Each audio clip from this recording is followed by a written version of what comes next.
All we have is one night for ourselves. All I want to feel is your touch and your love around me. You live at night, I see you breathe in the energy.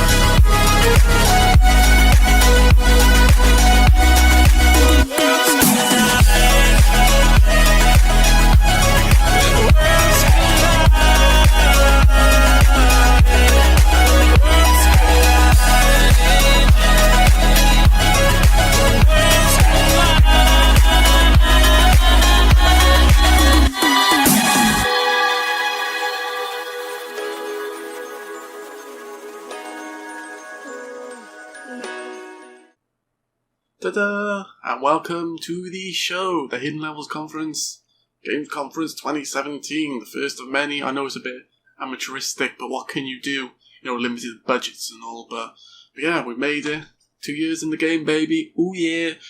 And this sorry, that was just pretty goofy one, I know. I'm sorry, forgive me. But yeah, I just want to say, first things first, a big massive thank you to you. Okay, to everybody. You know, all our fans, everybody who stick around, haters, lovers, smoochers, all those.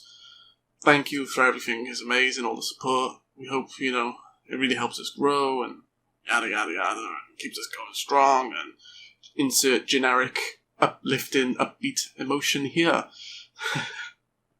So I hope you stick around for these 2 hours of this show. I know I'm just being a goofball for now. I'm just, you know, but yes, 2 hours of this show. I hope you stick around. We've got lots of new stuff and 2 big major announcements. Ooh, stick around because they're really freaking cool, and I'm not going to tell you right now, I'm not going to spoil it, but I think I'll just let you know you should probably subscribe if you've got about $5 to spare, because the rewards are going to be worth it. Hello everyone in chat. Yo, I see you all there. Hello, Saz, Jacob, and all that stuff. Cool. Okay, so we're going to start off for the main feature presentation. We're going to start off with some trailers. Why not? Okay, I won't do that again. That was pretty lame, wasn't it?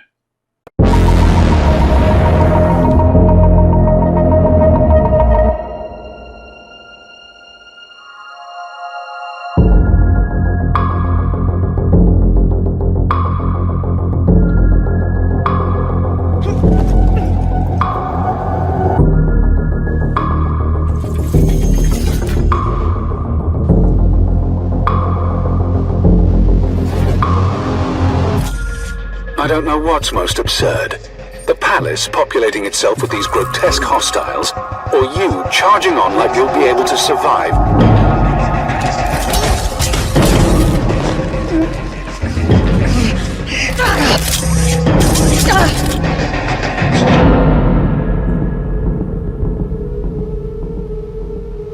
I never expected this to be easy.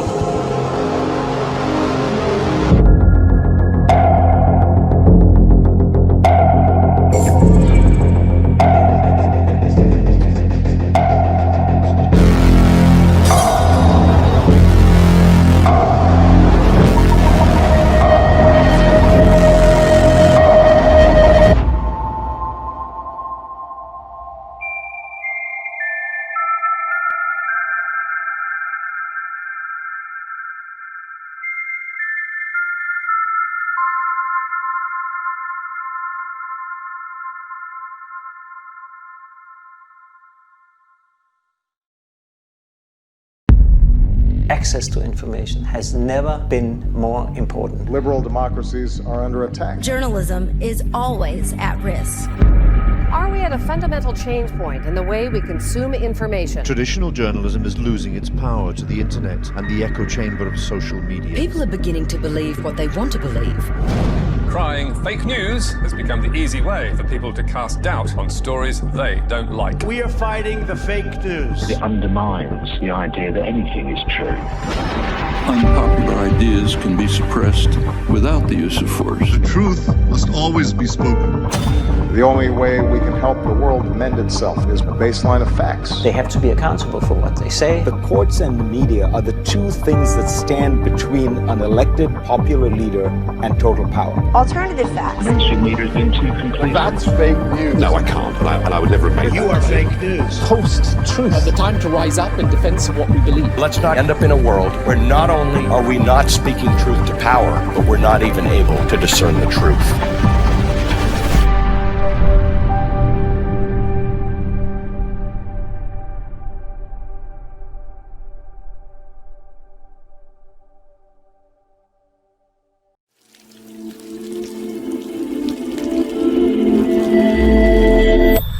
What I do remember is that things like this tend to be very personal. I assume that some actions which others would find relaxing might be horribly demanding for you. I suppose that in order to get to know you better, I would need to learn what actions are good for you and which ones aren't.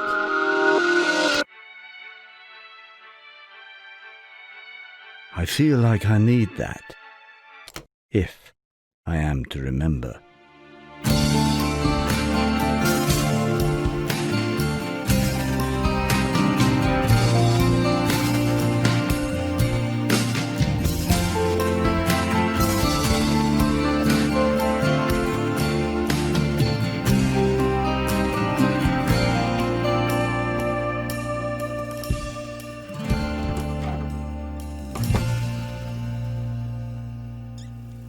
Steaming hot water, burning away at your skin.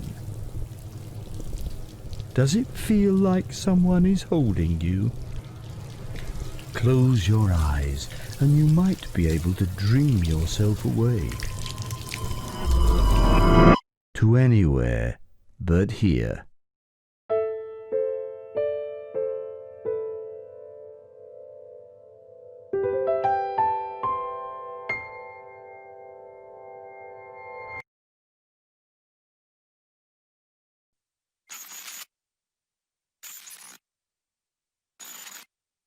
Mayday.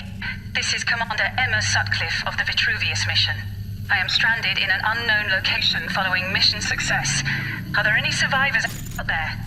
I repeat, this is Commander Emma Sutcliffe. I am stranded in an unknown location following mission success. It's out there, mission. Commander of the Vitruvius. I've been here before. The escape pods must have brought us both back to the origin planet. You may not remember, but if you listen to me and do as I say, we may actually make it back home.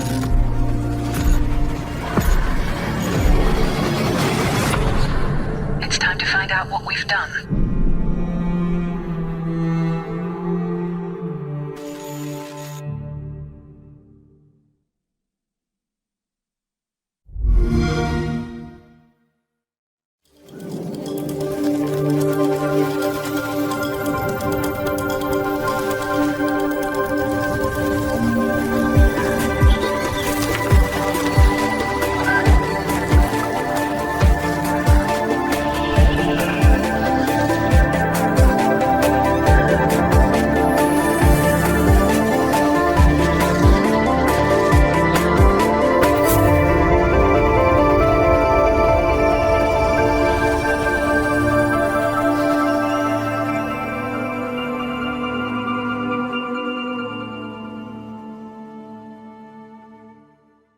So now I'd like to remind you, it's probably a good time to get a pen and notepad, or just open up the notepad on your PC, because there's going to be giveaway codes which you may want to write down, and also some of the games you see might be interesting, So you might want to jot them down just in case you forget later. So then later on after the show you can check them out. But now, moving on, I'd like to go to a dear friend of us all.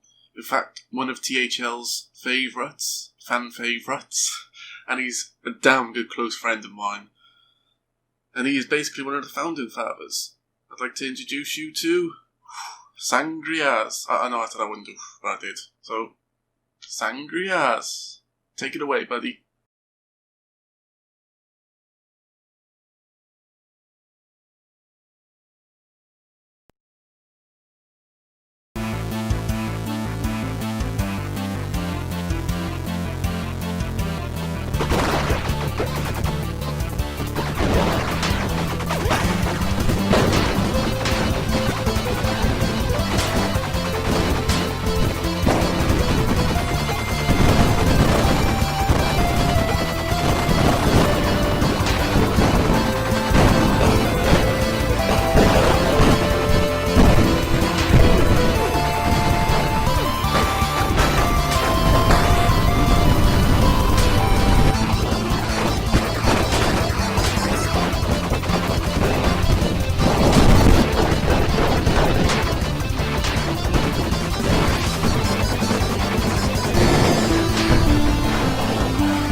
Hey, it's Singris here. Thanks, Kitty. Hope everyone's enjoying the show today. I'm taking a quick look through Bleed on Xbox One.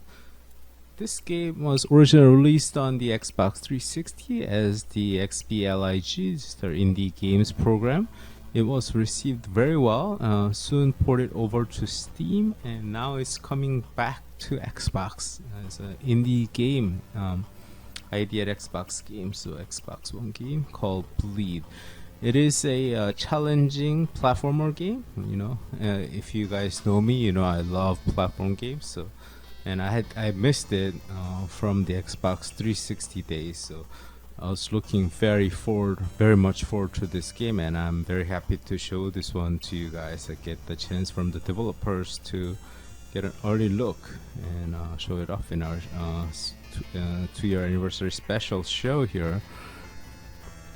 So just to get stuff out of the way, the game is releasing on the PlayStation 4 and the Xbox One on August 22nd and 24th respectively. The price is going to be $9.99 US or 99 euros depending on where you are. And if you pre-order now for Xbox One, there is a 20% discount, so you might want to, if you like what you're seeing, you got about a week and a half to pre-order and get that discount. Okay, so, and it currently has a 93% positive rating on Steam with like 1,200 reviews. So that's really amazing number of reviews and very, very positive rating. And Games Radar has hailed it as one of the best Xbox Live indie games of all time. So Rin is a girl. That's the main character that you're seeing. And I'm not gonna read through this description. I know you want to get to the game. So the options: language, English, French. Bunch of languages there. You can adjust the volumes, extras. Challenging mode is for playing through like boss fights. You unlock bosses as you go through the story. And basically the main character, what she does is she takes the list of bosses or bad guys and takes them out. Very simple story. She's a true hero. Right, so you can buy stuff in the shop. There's 4 difficulty: easy, normal, hard, and very hard. I decided to go with normal. This is as I said, I missed it in the 360 and on the Steam, so it's my first time playing. And so we're gonna be taking out QUBE. So first level, at least the first part of the first level kind of plays like a tutorial. Use the right stick to shoot, use R2 to jump. You can change weapons. You bring 2 weapons, and if you buy more, you can switch them out to other weapons. But gonna be honest with you, I haven't figured out how to do that. At least for Rin, maybe you can do it after you beat the game once or something, or you get the ability later in the game. I played through the 2 levels of this game. I don't know how to do it yet. Right, so you get bullet time, and I died. Don't die like that. That's stupid. I'm gonna die a lot in this game. It's gonna happen. This is first level and this was pretty hard, and while I'm not like the greatest platformer game of all time, I'm not bad either. So definitely quite challenging, but I found it really fun. And at no point in this game that I played through the first 2 levels I thought this is impossible, I'm gonna just quit. You get triple jump too, so that's quite interesting. And it's easy to control the game. I mean, I thought maybe you can get over there and maybe there's a secret. There isn't. So, yeah. Very simple mechanism: jump, double jump, triple jump, shoot with the right stick, change weapons, and slow down time with the LT button. And it works. You can do a lot of things very, very nicely with ease. There's life on the left side, top left, and timer on the top left also. Time is the amount of bullet time. You can upgrade those abilities a little bit, and how fast they charge. On normal you can take a few hits, no problem. I tried easy and other modes, you just take less hits. For this you can't kill the chopper as far as I could tell. Maybe there is a way. I tried shooting a little bit, but it kept saying go, so I figured we gotta run away for now and then kill him later.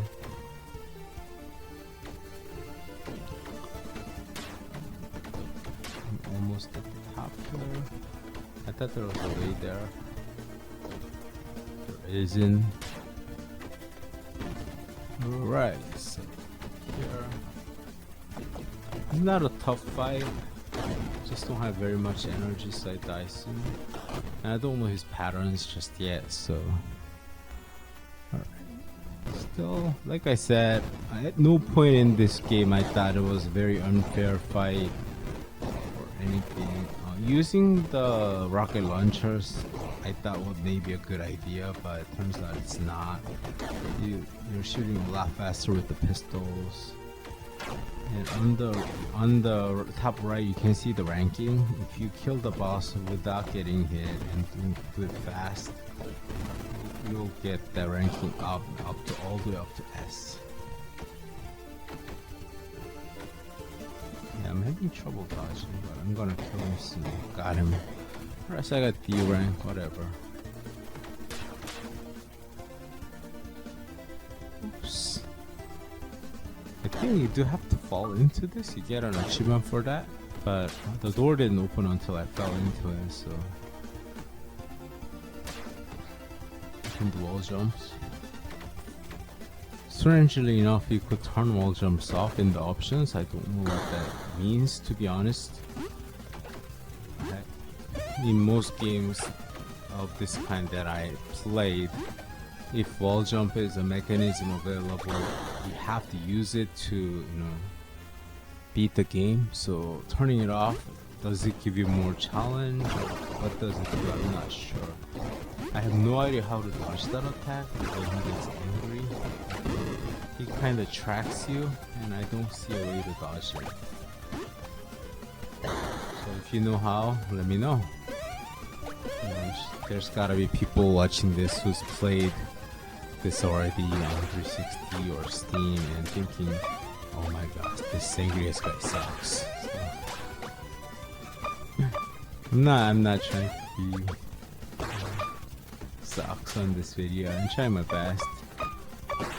Pretty well here. I die. I almost killed him. I didn't edit these out because, you know, I figure I want to show you how difficult or not difficult the game is. You know, what kind of mistakes I made, how we can do better. This is by no means walkthrough video or anything. I got 10 minutes of first play without any edits. A nice way to show off how this game plays and without spoiling anything. I didn't want to show you like the final level of the game even before the game is available on Xbox One. When our video launches, it'll still be like a week and a half before you guys can play the games. You can check out the official trailer. It shows a lot harder gameplay parts. And believe me, I looked at the video. It does look difficult, but still looks very, very fun. I still want to play. I think that is a sign of well-made platformer, like those, for example, Super Meat Boy, Ori and the Blind Forest. That kind of caliber. No. It's challenging, but not too challenging, and you want to keep trying. And I have the same vibe at this game, so. Alright, so I'm gonna check out the shop, and I do buy the shotgun weapon because that's all the money I had left. And that's where I'm gonna end this, because I showed you one full level in the shop. So I hope you like what you saw, and support the devs if you did. Alright, and that's it. You can pre-order it right now. It launches August 24th on Xbox One.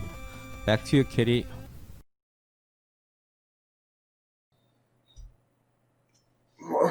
So, yeah, that was Bleed, Digerati Distribution. Ooh. And now we're going to move on and progress to some replicas. Woo woo! Our world is dying. For 600 years, the clan wars consumed the very resources they were fighting for.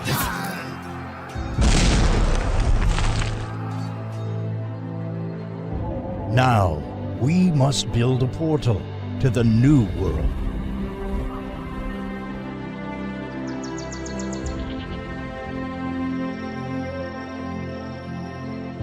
We will build new cities.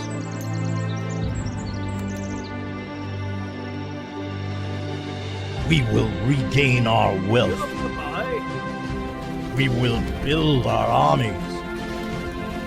And we will fight our enemies. But we are not alone. Our old enemies have followed us, and new dangers lie ahead.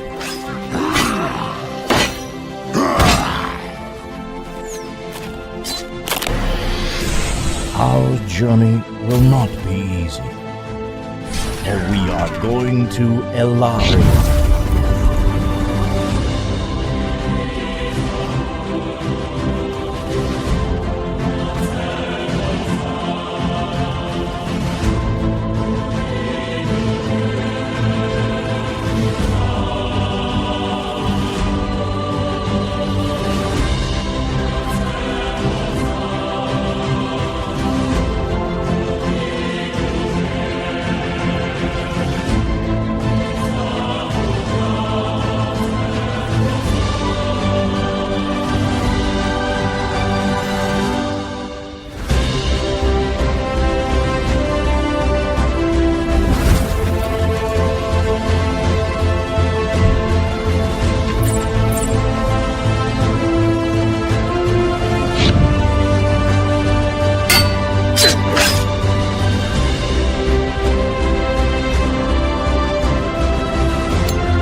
Those in the north are closest to the gods. Their lands lie within the ebbing shadow of chaos. The tribes of Norsca are fierce, for in the land of monsters and ice, where no crops grow, they have to be. Thus, I have come to guide their raw talent.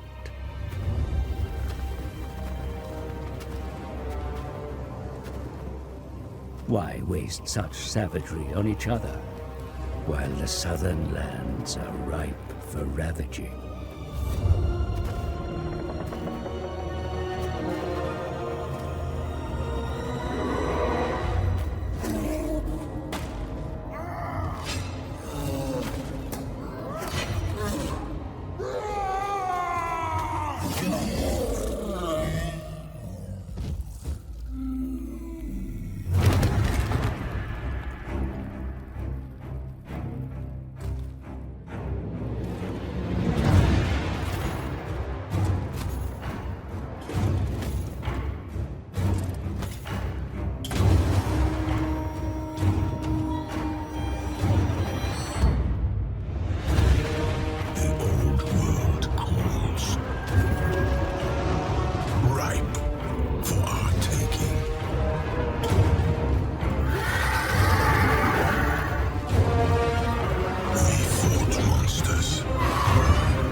Getting a bit dark in here now, isn't it? I have to turn on a light or something, push out some of the electric costs. But anyway, I just want to say a massive, massive thank you to Sangrias, Jamie, everyone at the Hidden Levels who contributes daily. You're giving a lot of their time to help chase our dream, because it all feels like ours, even the viewers and everyone. It's just one massive global thing, which I like. I like all the commitment and stuff. So it's cool. So yeah, I was saying, Shadow to Buskus, everyone in the team, Mirage. I'll go through and list everyone, but I don't want to do that right now, because I've got everyone's name. But, right, but it's kind of funny, because 2 years ago, I started the Hidden Levels, and I didn't have a clue about anything. And now 2 years later, still don't have a clue. So with that, we're going to move on to the next parts of the show.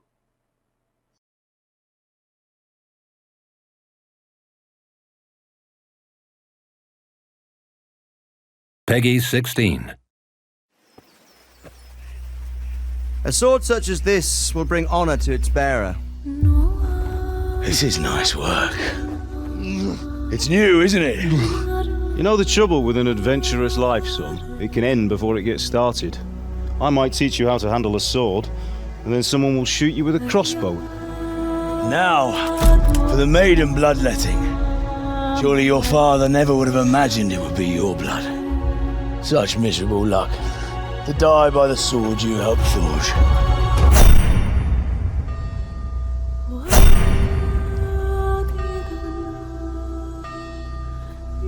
Sometimes I ask myself what it all means. Why does God allow such things to happen? All this slaughter and revenge, over and over. Tell me, boy, who are you? What in hell's name happened? I've come from Skalitz. They burned it to the ground, slaughtered everyone. Who burned it to the ground? That's him. That's the bastard who led the attack at Skalitz and killed my parents. I'm sure we're all agreed that all this unrest must come to an end. I finally have the feeling we're doing something worthwhile. We're helping to save the king. Instead of saving his drunken majesty, I'd rather find that whoreson who murdered my parents. Get the sword back from him.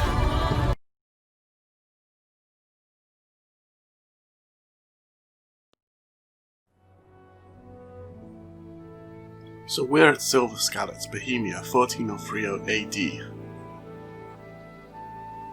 This will just be some sort of gameplay and just features. A little something of features. Today's a scorcher.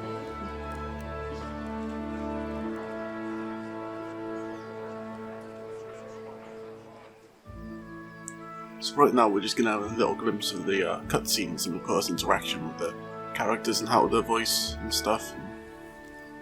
Well, husband, how goes it? Good. I should get it finished today. Where on earth is Henry? I need him to run some errands. He was still sleeping when I went out. At this hour? Blue-blooded idler. Well, it looks like he was out all evening, drinking like a lord. Go and get the lazy bones up then. Quick clout round the ear should do it. Mm-hmm.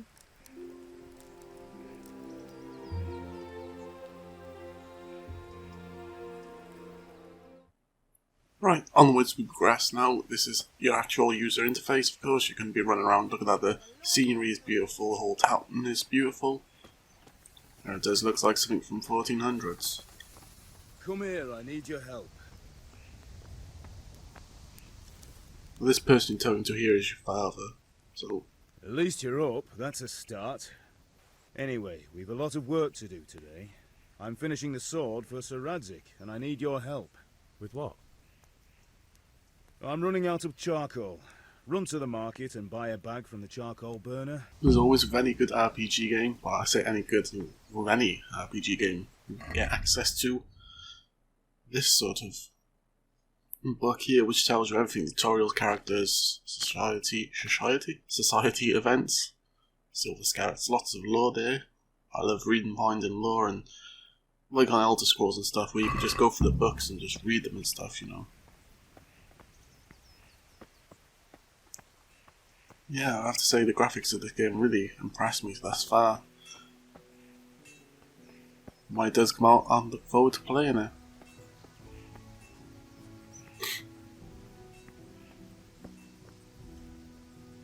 See, Quest Finder on the top kind of reminds me of Oblivion, and then the rest reminds me of Witcher with, you know, their unique style, which is great.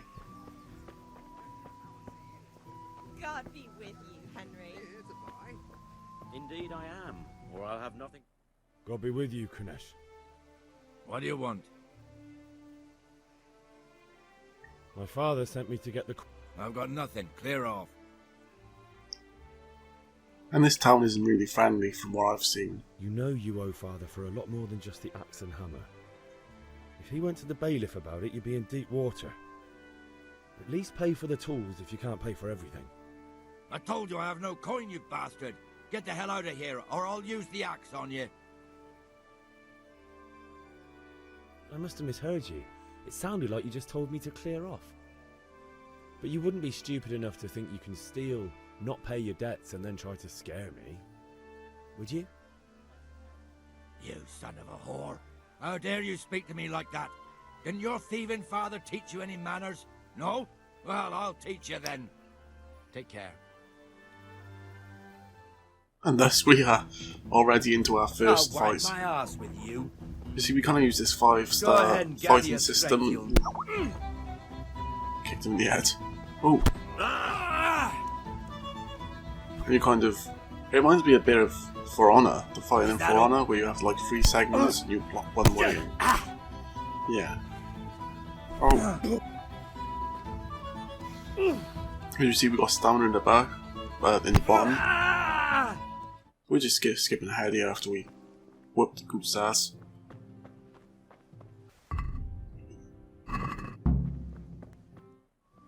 Skipping ahead again. Good day to you. What do you need?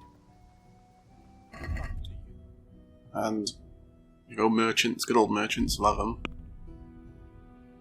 I really do like the user interface in this. Somehow it kept like some sort of classical feel to it. I'd like to but it's discuss still the price. pretty clean and, you know. And there's speechcraft.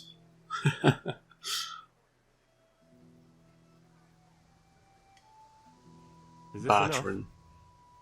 Another classic It'll take feature. more than that to persuade me.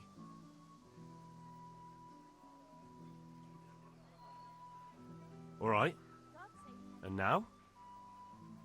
It'll take more than that to persuade me. He's not having none of it, is he? No, it's 5.6. That's a sum I can live with. And here's the charcoal you need. And now, of course, everyone's favourite, mini games. Thanks.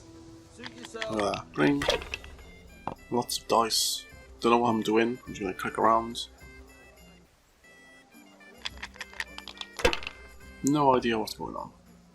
But there's dice games, so yeah. There we go. Dice games. We love them. You love them. He loves them. She loves them. We love them. It loves them. Everyone loves a bit of dice games.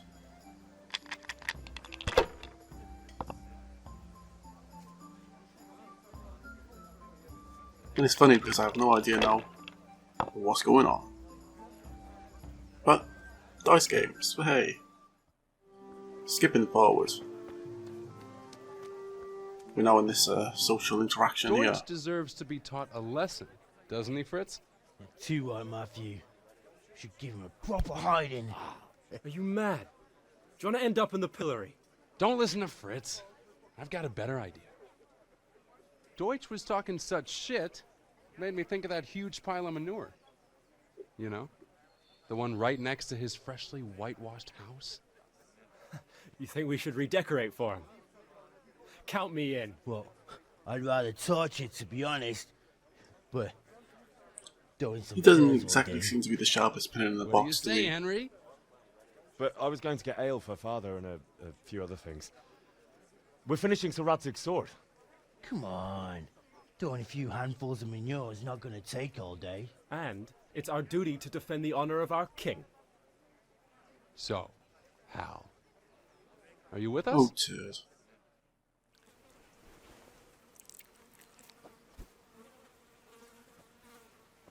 What are you waiting for, soldier? Fire that trebuchet. For king and country. For king and country, my ass. This is all good, clean, fun. Nearly as good as having that traitor in the pillory. Nearly. Now that would be sweet. That's for Sigismund. Woohoo! Eat shit, douches. You bastards! What the fuck do you think you're doing? Hey, Hans, can't you see? We're decorating your house for you. It's like your old man was saying in the tavern about that traitor Sigismund. We're just doing what we have to do. Oh, sons! I'll make those smiles off your faces! Oh, I'd like to see you try.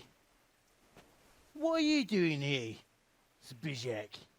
Hanging out with this poxy Deutscher? Maybe you'd like to try out the latest German fashion. Oh, right in his head. I think we're gonna end up with a brawling, yeah. Fucker! I'll make you pay for that. And there's more brawling for you all.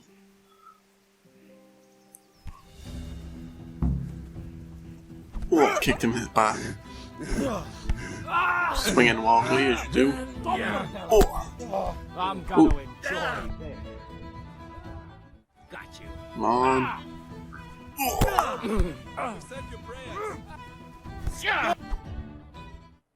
Right, and now that fun's over, we're just skipping ahead. Now we're with an army and we have some warrants to get on this guy. He can come peacefully, or he can be slain. So, yeah, I really love the detailed graphics in the forest. It really does feel like a forest, because a lot of these games try and do forest and wilderness, but they don't quite pull it off well. But with the sounds and everything, it really does add so much more. Declared a reprobate and an outlaw. Will you willingly lay down your arms and accept your just punishment at the hands of Sir Hanush? Or do you intend to offer resistance? That's a difficult choice, cousin. What do you say, man? Why Just don't stick our heads in the well, fuck me. Cousin. Am I to take it you intend to resist? I didn't want to, but these men here talked me into it. We're wasting our time, Captain. This brute here hasn't the honor of a common footpad. These murdering swine slayed Vitus and Cyril. I think it's time they paid for it. What do you say, man? Yeah. At Now we're going to have a look at a few other weapons and variations on this game. So right now we're using a bow and arrow. I'm going to skip to some other things. There you go, we're going to swap the sword and bring on the fights. Oh. Here we go, now we're using the knight helmet. Basically a knight. You know, your visual stuff is really kind of limited here. Like, you must be so, like, strong. Yeah, I'm sorry I said that, but, look at that. Oh, yeah. Here we go. We're gonna no-scope 720, hashtag YOLO. There you go. Oh, punk. Headshot. Yeah, as you see, the combat is pretty different in this game. You get bleeding out and all that stuff, and lots of variations. You know, generally, the fight continues on another day.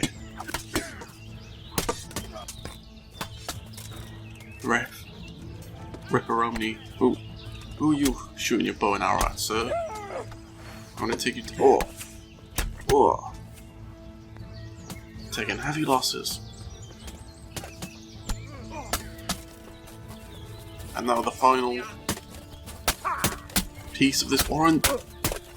Baron Wolfin of Camber is dead. So that's Kingdom Come Deliverance. And you can pick it up on PC, PS4 and Xbox One, 13th of February 2018.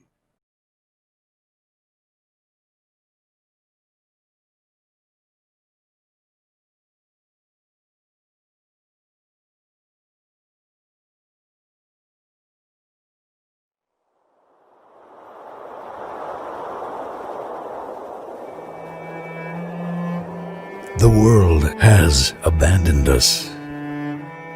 You and I, Anne. But we will return.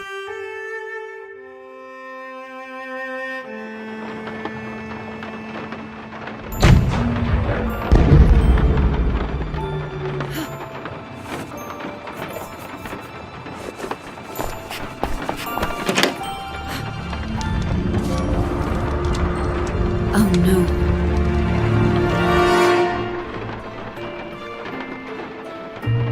I'm almost there.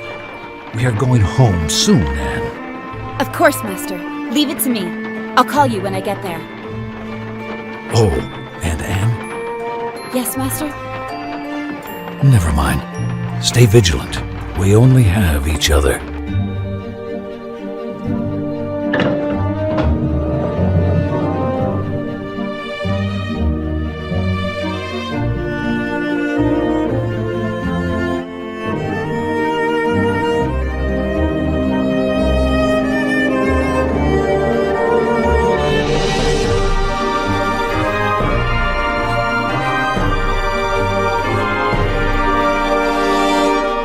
We will be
So yeah, this is Battalion 1944. This is quite the early alpha gameplay look, and as you see, we run around with a Thompson. Kaboom, boom, boom. Yeah. Oh yeah. Now this is kind of like light jumping around. It's like the old Call of Duty 4, how that felt. But I think it feels just a little bit too light. Maybe it needs, like, I don't know. I like it how it is, but I wish it was more kind of slower, heavier based, but I can understand what they're doing here. It's like really light, jumping around, old school FPS. So yeah, if you're looking for a kind of homage to you know, the older Call of Duty games, then this is probably it. And I'm glad anyway. I love World War II games myself. See, we're really making use of the Thompson. Oh. Now we're playing as the Germans now. Got the MP44, another one of my favourite guns. This is basically so accurate right there. That's good. But as I said, it's still early alpha, so they're taking lots of feedback from the players and stuff still. But right now, yes, it's going to be a fun arcadey type just shooter, you know. I love Max explaining. It's like, yeah, you're doing such a great job of voiceover in this. I die all the time. Yeah, you got these grenades, good old pineapple grenade. Bam, no chance. From what I love now, in a bit, there's gonna be the Car 98. I think it's the Car 98K. But it's like, you know, there. Bam. Racked. So here we go, here's the Car 98K now. And as you see, bam, single bullet. It's equivalent of quick scoping. Just kidding. But this game reminds me of something, but I can't quite put my finger on what it reminds me of.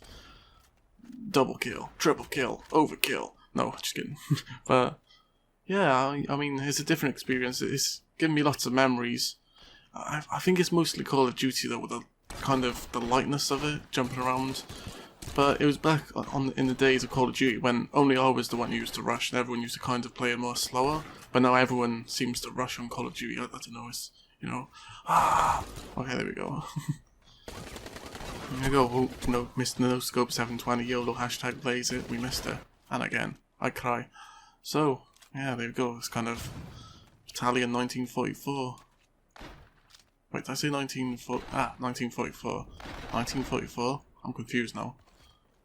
1944. In my mind it was like I was saying 1914. Anyway, yeah. So that's Battalion 1944.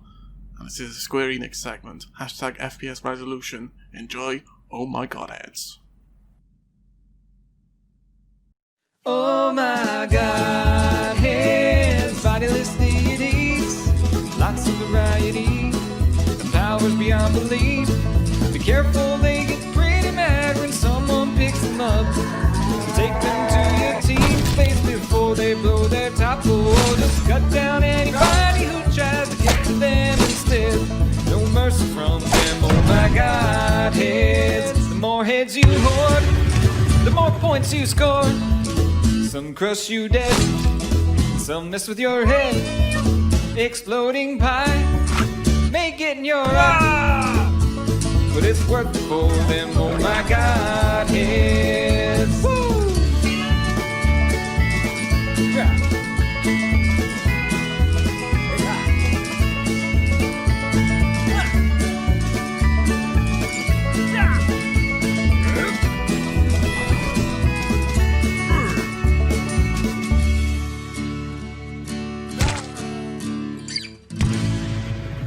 Oh my god, heads.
Wow, Warhorse Studios and Square Enix. Two major players in the industry. I gotta say, I'm super excited for when Kingdom Come Deliverance comes. I've been craving an RPG. Kind of old Western style game like that. I mean, there's Witcher, but, you know, I want something kind of different now after playing through Witcher and yada yada. So moving on. The next guy is probably one of those guys, you know, he likes to dress up smartly, tidily. He's kind of funny sometimes. Well, his life is funny. Let's take it away with, of course, the one, the only.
Hey guys, it's Gigias, Gamer Guy in a Suit. Thanks, Kitty. And again, I hope you are enjoying these fantastic little trailers and little things we've thrown together for you. How about another? This one is called Brock Game. Nice little prototype that we got to mess around with, courtesy of QUBE Studios. The fine folks that have just recently released Demetrios, the Cynical Adventure, the Big Cynical Adventure. This one's called Brock Game. Brock Game. Let's go ahead and take a look, eh?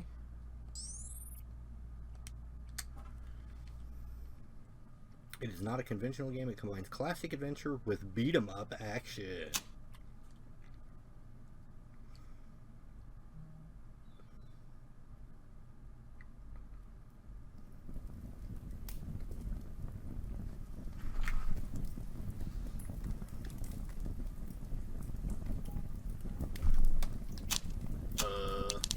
Fire, where am I? Oh crap. Horns on fire. But I have one badass crocodile. Move with okay.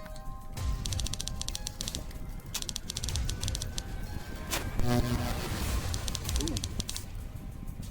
Okay, that can't be good. Some flowers? Toy, a frame?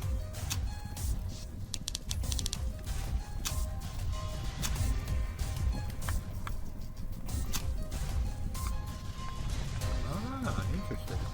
Okay. We got a toy.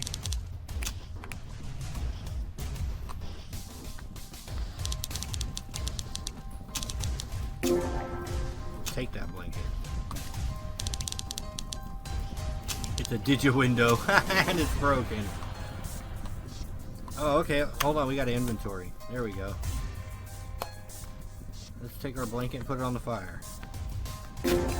Hey! Fight! Okay, cool. Fight mode.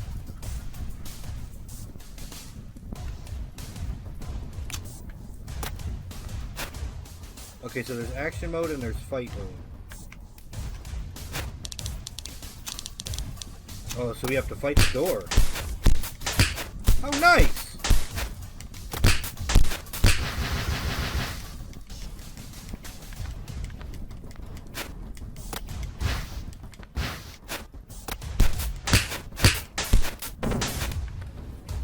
Hey, we beat up the door. Oh, no, we want to go back through the door. We didn't beat the door up for nothing.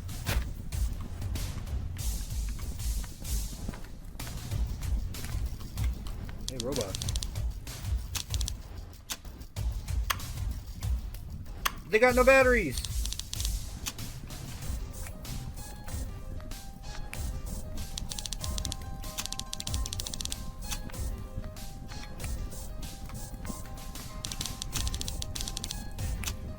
Oh, Lizzie, you gotta go pee? Yeah.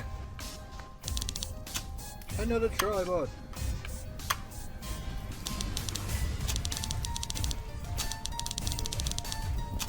What about this thing right here? Can that help putting out the fire?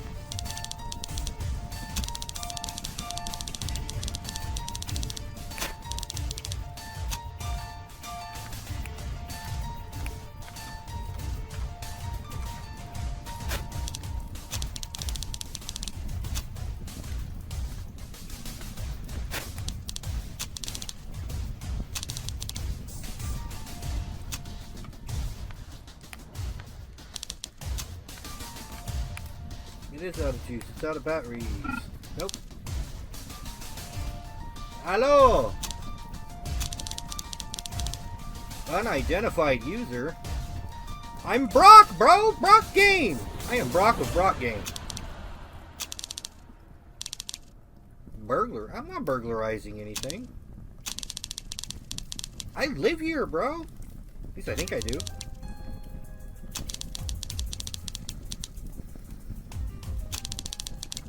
Inappropriate attitude? It's on fire! You have an inappropriate attitude.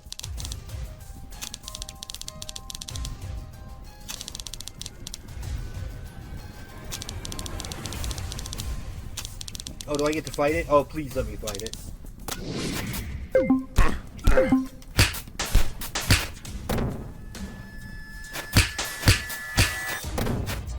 Yeah.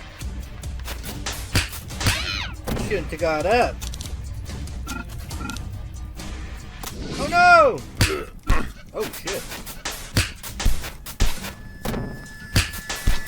So we've got a combined action / fighting game here. Interesting. This kind of took a turn I didn't expect, but that's very interesting. I like that combination. Is it this door up here? Can I go pee? Yep.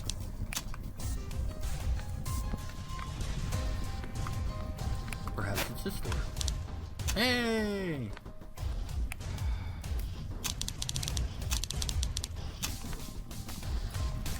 There was a jump button, wasn't there? Yeah. Guilty? What am I guilty? I'm not guilty. What did I do? Oh no. Oh no!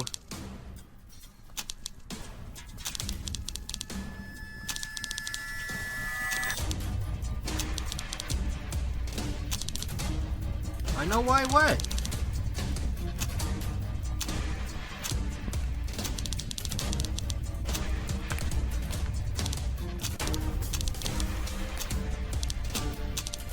Move it! Move the furniture!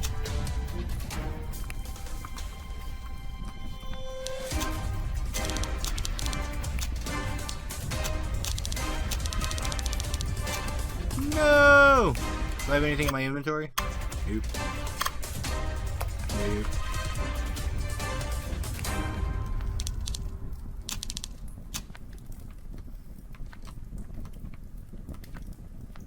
Okay, there's a lot of fire.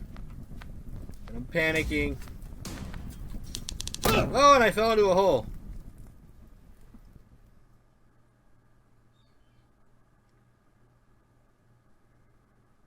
Well, hey, that's an interesting thing we've got going on there. An adventure game / beat 'em up.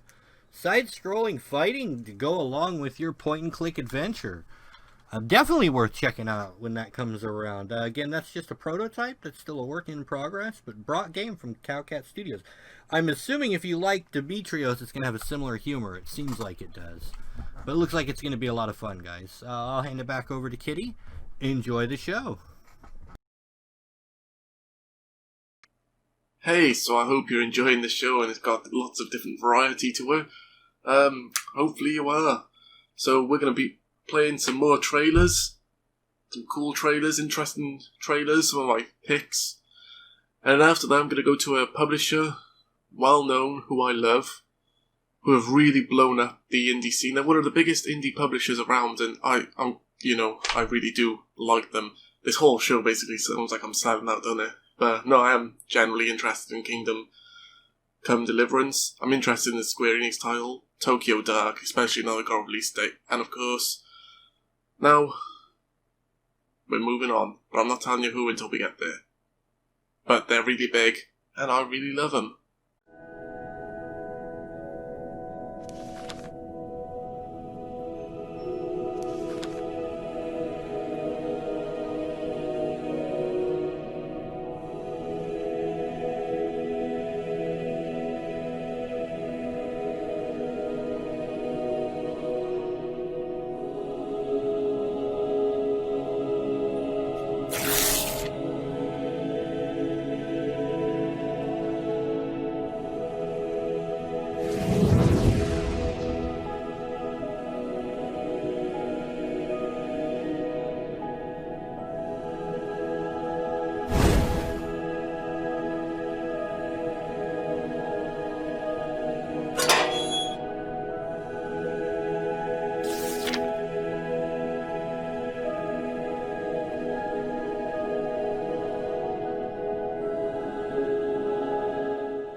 Peggy 3.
So yeah, Empire 2 and Empire Tycoon I'm really looking forward to.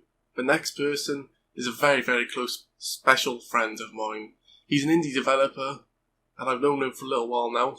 And I asked if he could do me a special message about just being an indie developer. So I'd like to introduce Kevin Jagger.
Peace in everyone, my name is Kevin Jagger. I'm an indie game developer, founder of Dragon Slumber, and half of the team who made Astral Traveler.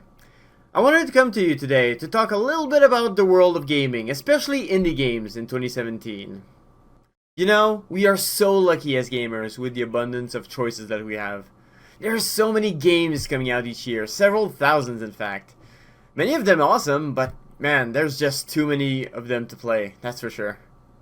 That competition ends up bringing prices down too, with all of the discounts and bundles, giveaways by devs, hoping to bring more attention to their work.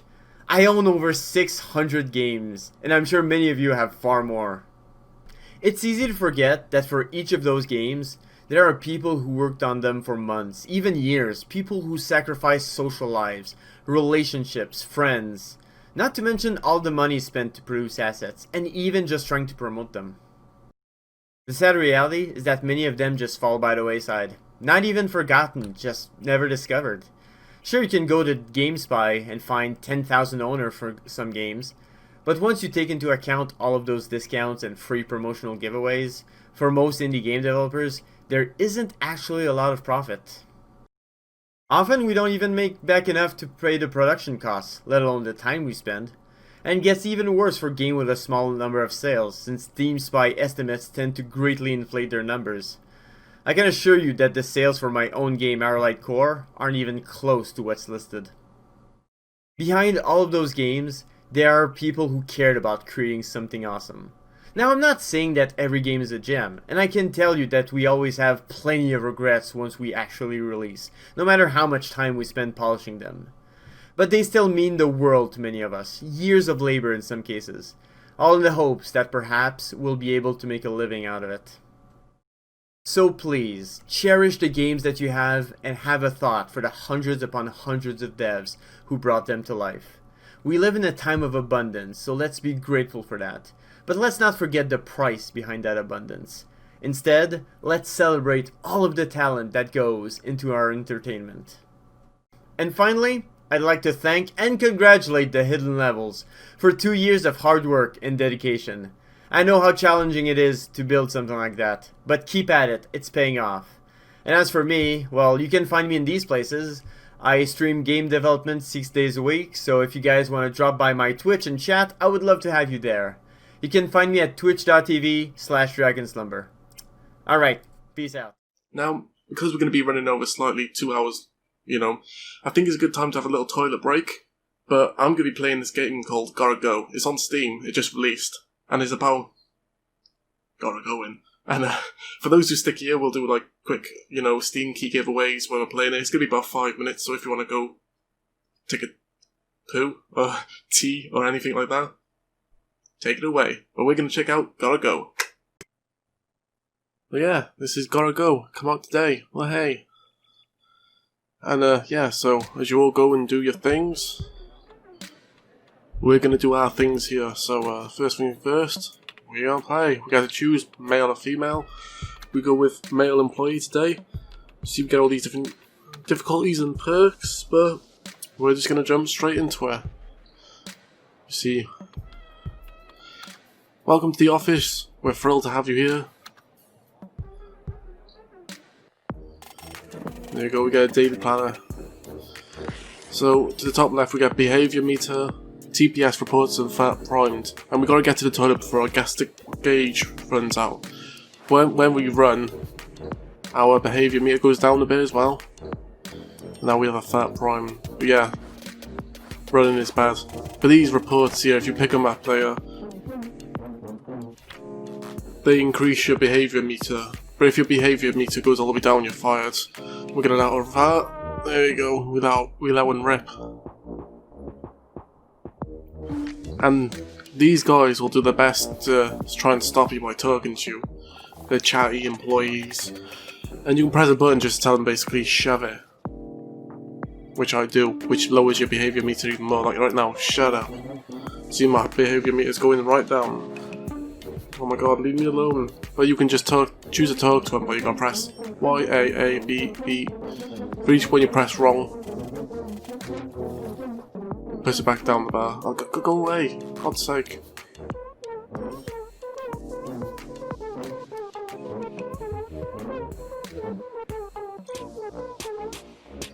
But there's the toilets. And you put the TPS meters in the tray to the right, but I don't think I can actually get to that one, you know. I can't. Oh well, I'll go to the toilet instead. We've got 27 seconds. Shut up, Mike. This gotta go. This is gotta go. And it's out today on Steam. There's our monies. And we go up 1 more levels. There we go, there's a toilet. We're gonna make our way there. Alright, let's do it. Run it. Oh god, damn it.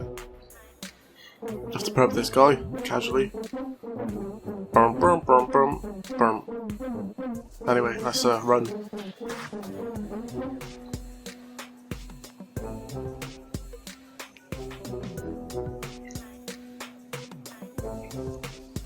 Ah, leave me alone. Talk to the hand. Let's go and hide in these plots? These plants. I don't know why I got plots. I think I was trying to say plants and pots, but yeah. Oh look, they're laughing. Oh, and this jerk's trying to talk to me now. God damn it. Ha ha ha ha.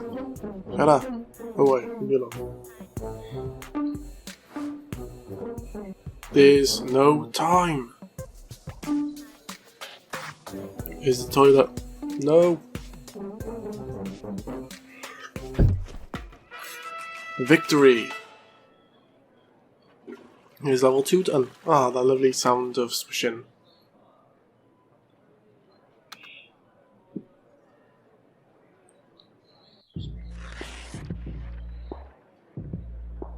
Level 3. Oh, look at our behaviour meter. We're screwed. We are screwed. Come on, no, go away.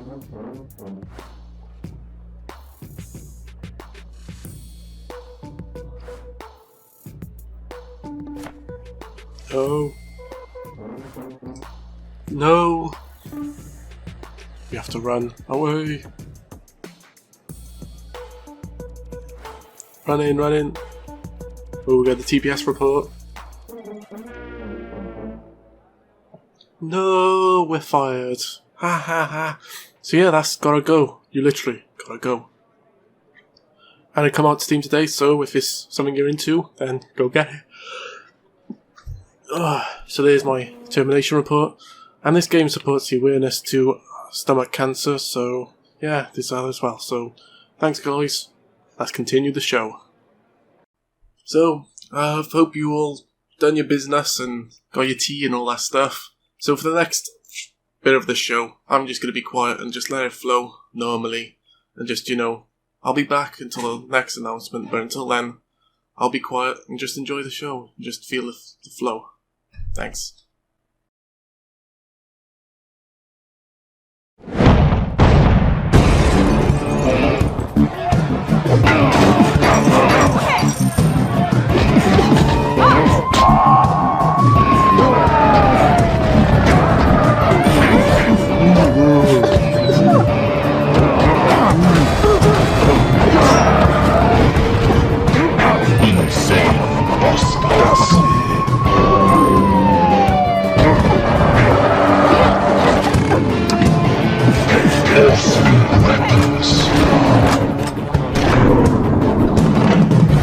Raging Justice coming soon.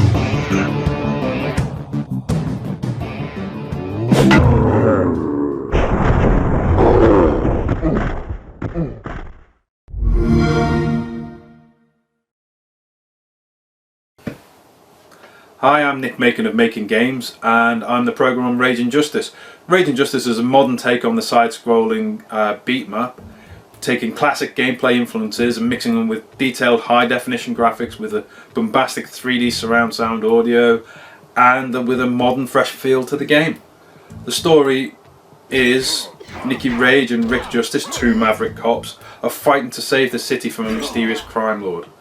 It's classic 90s action film cheese, but it just had to be done. So playing the game, you play either in single player on your own or with a friend in co-op. You fight through each stage to rid it of all the thugs, and as you do so you'll notice that we've added little touches to the stage, little things like weapons and objects that you can interact with.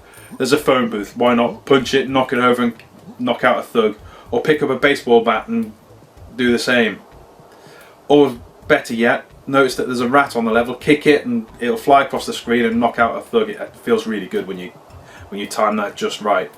So playing through each level, we've tried to swap up the gameplay as you play through the game, just to keep it modern, just to keep it fresh, to keep it exciting as you play through each of the stages. On one stage you'll notice a tractor, so you run up, jump in the tractor. If you're playing in co-op, you'll want to be the first to get there, but once in the tractor you'll find that mowing down those enemies is very easy and very fun. So each level will have a number of challenges to complete. There will be achievements in the game. I think we've put in 50 so far. There's also a little thing called, which we like to call the good cop, bad cop. So on each level at the start there will be a number of warrants issued for arrest. These are specific thugs within the game that you'll want to catch. So what do you do? For a good cop, they will arrest that thug, and a bad cop would knock them out using a weapon. Playing as a bad cop will reward you with extra money, playing as a good cop with more health. And as you play through the game, depending on how you play the game, the ending to the game will change.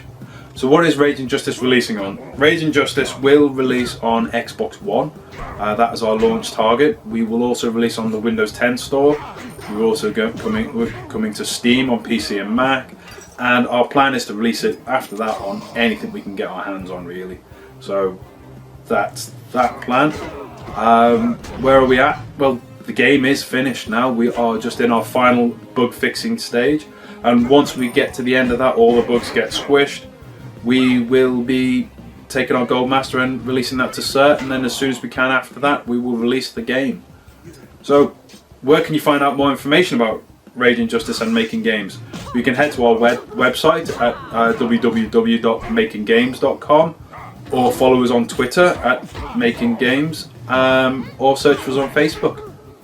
So, that's that, and thanks for listening. Thank you.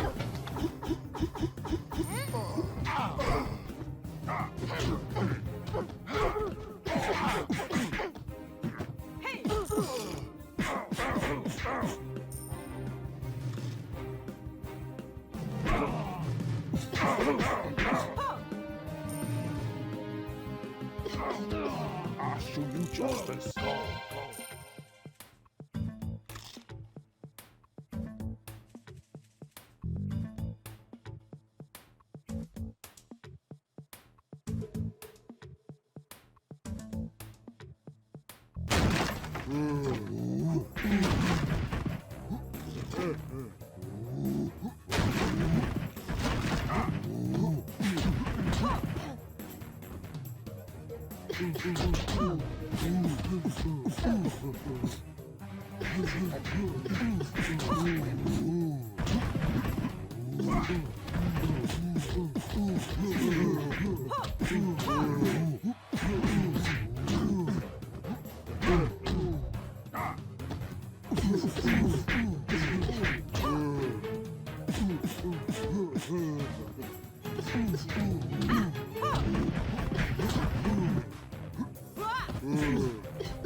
Thanks for watching, and happy birthday to the Hidden Levels!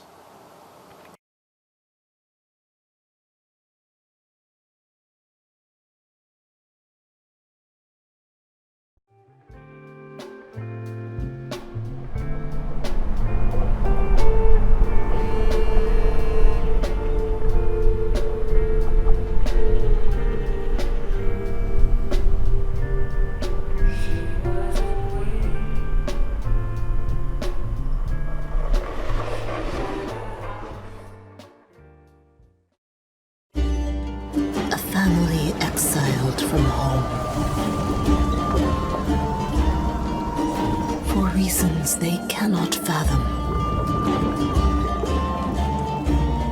A long boat, lost in a storm. In Ireland, from map unknown. Wind, waves, and thunder. Boat torn asunder. 4 bodies washed ashore.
What are you doing the thanks? Fucking what? Oh, hi. We didn't see you there. We're indulging in one of our best hobbies, drinking on school nights. But it is actually, in fact, quite nice to be back on camera again. You know, we just did the CNBC feature, which made us super famous to at least 4 more people. Louis, but I must say something. There must have been a lot of cameras on that set. A lot of cameras. Is it because the camera has 10 pounds? No, dude, you were so fat in that shot. I thought it was the widescreen that was like scrunched up, but you were just fat. You've ordered a lamb shank, and I'm actually glad you've ordered it. No, I ordered a pork shank. A pork, or even pork more shank. so. Don't drop the plate. Yo, those are big sausages, hey? Thank you. You need more mustard. we are here to segue smoothly and pre-planned into discussing some of our characters. Starting off, let's give the negative its due. One of the characters that was influenced by some of the commentary about the current state of gaming in general, not just us. Not just us. It's a character called General Backlash. A character that is based on the final boss characters in fighting games. So we kind of bring in a fighting game problem into a point-and-click adventure world, which means that your passive-aggressive Saki lead character, being Jeff, will have to overcome the obstacle using inventory and dialogue. And if not, we'll have a hotline and charge per the minute. Lots and lots of money. Per the minute.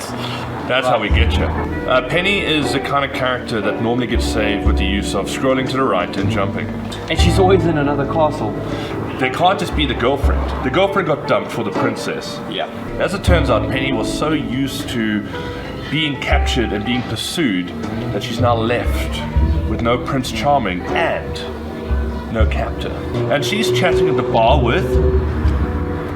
lovely lady, Sandy. Sandy. Non-gender specific Sandy. She's a very assertive, empowered woman. Empowered character. But the problem is that because people don't like to make more than one portrait for their Marines, that she just didn't make the cut in all of these games where you go right-click A, or A right-click. And then at the bar we have Tito. Now, what is Tito, Graham? He's a barman. He is. Tito comes from the world of scrolling to the right and jumping on things, and murdering animals and doing drugs.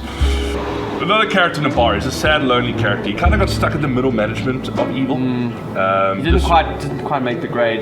This is, of course, Dr. Ambivalus. Dr. Ambivalus is our evil genius, and he is a genius, but he's not that evil. Not at all. No, he's quite sad, actually. His gripe is that he hasn't managed to take over the world, and he feels lost, and that's why he's in a lost world. He's now just drinking, lamenting his life. He doesn't know, what his purpose is, and he's got Russell, the Robomut, his trusty mechanical compadre, who is always quick with a jab and a nuts.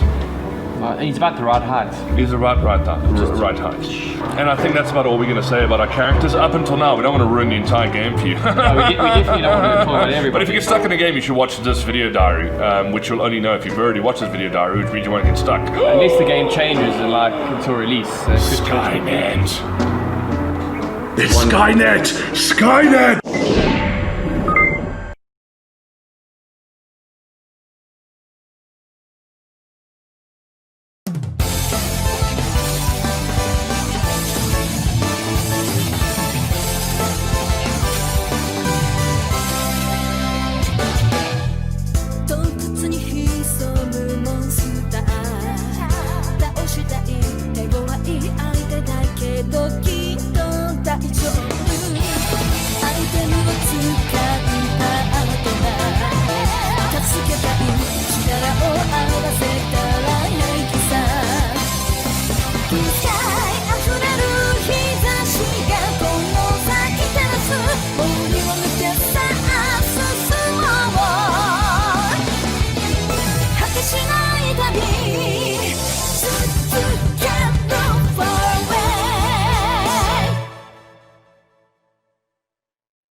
So, we actually have gameplay of Away, Journey to the Unexpected, so let's go A, B, C, D, E. And that's it. That's our name, Abgut. So yes, we're going to be checking out just a little bit. A little bit more. So this is the first area which you wake up on, Home Sweet Home, EI. And we walk around. And no matter what your name is, on this wall it's always going to be whatever your name is. Abgut. There we go, that's my name. So yeah, this is kind of how it plays. So we're gonna skip through the chat now. See, you've got choices and all that stuff. Different choices have different reactions, as you expect. And this whole game is pretty unique, which is cool. As you see, it's kind of you got get so many keys and stars to unlock doors, and I really like how there's like the characters are 2D. That's really cool.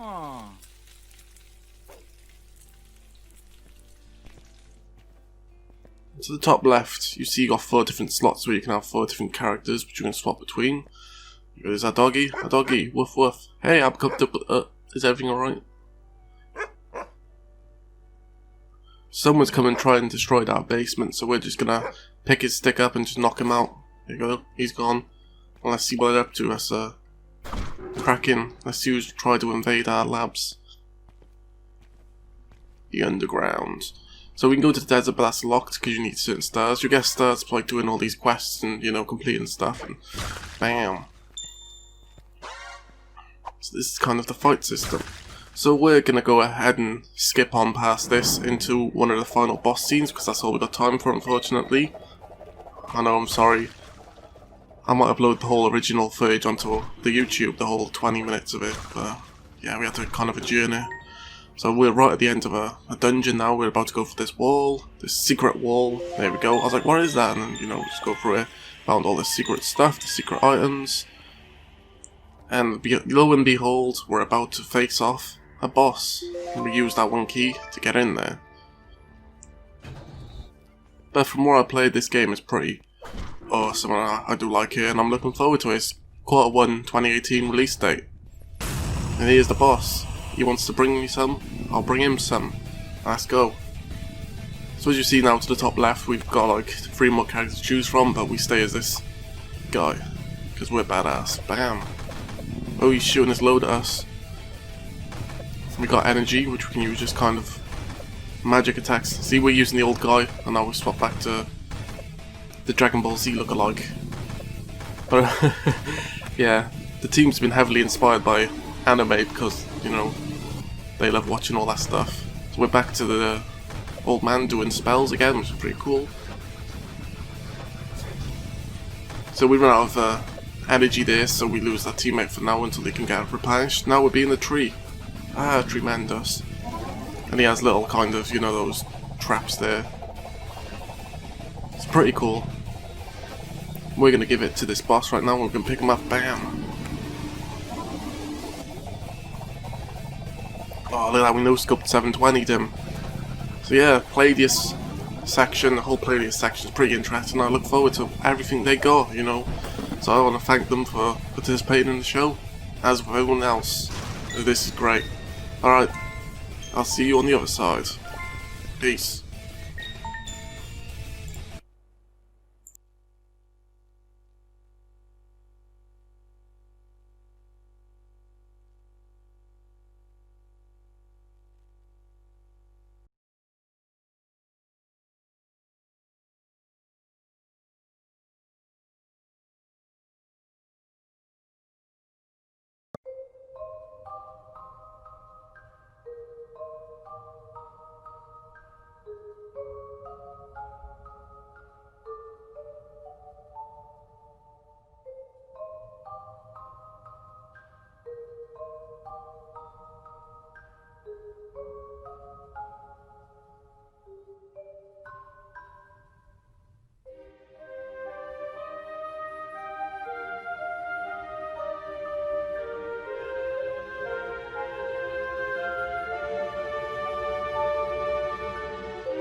Hey, this is Gigias, gamer guy in a suit. Thank you, Kitty.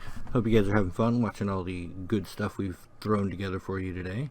Right now, I'd like to take you through a nice little 10-minute walkthrough of a demo that's available on Steam called Heartbound. Heartbound. If you're a fan of stuff like Earthbound, you're probably going to enjoy the look of this. It's brought to us by Pirate Software. The estimated arrival date is going to be December 27th-ish, 2017.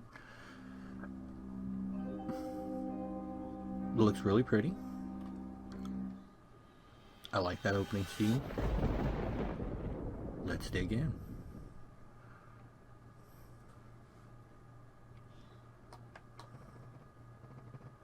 Nice puppy. Nice sleeping puppy. Is it raining inside my house? I need to fix my roof in all kinds of places. At least I got a hoodie. Wake that up, man.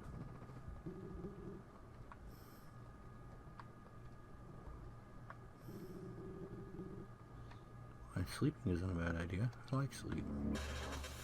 Oh, that probably wasn't good.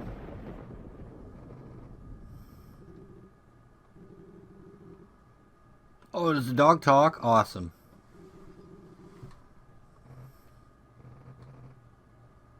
Great. Gotta feed the dog. I'd have to agree with that too. Never too early for food.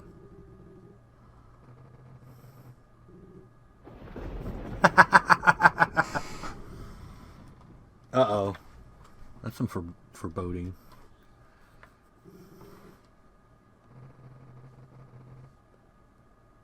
Uh-oh.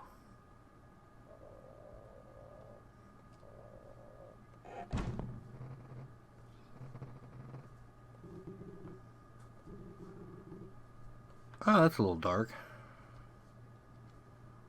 What's all the cans doing laying around there? Jesus.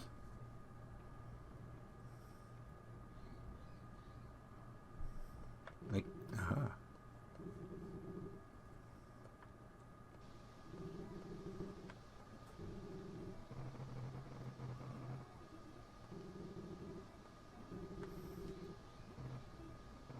But, alright, let's go, let's go.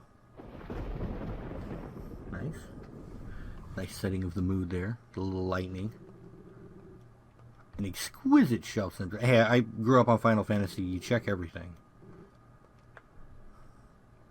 See? Because you never know what you could end up picking up. Alright. Oh, we probably need to go to the kitchen area.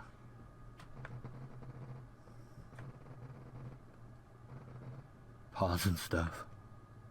Pause the game? Oh, no. Viking Feast.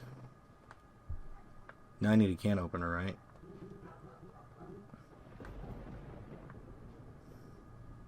Can I just... Oh, heck yeah. Pop top. There you go. Little axe-shaped meat. See? There you go. You're a Viking pup. Viking pup to the rescue.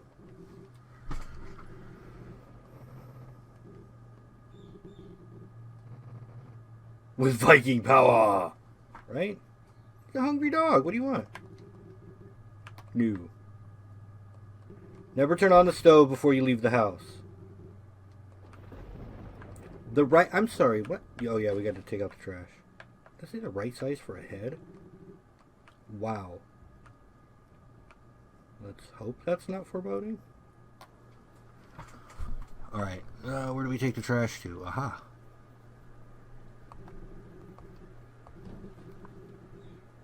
Heck yeah. That's right. I like this dog. He's got a sense of adventure. He's a good guy. Let's do it. Now what? What say ye, dog? Damn right I make a great Viking. I carried the bag. You didn't. You were just tagged along. Let's take the axe. Nope. I'm gonna go here and kill somebody, right?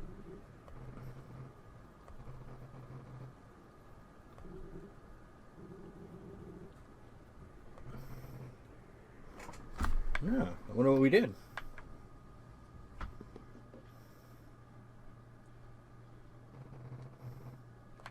Ah! Boo! I'm gonna wake you up with the axe. Oh no, wait. I guess I shouldn't do that. Sure. I do get a little earthboundy feel to this. I like that. Nice little just homage.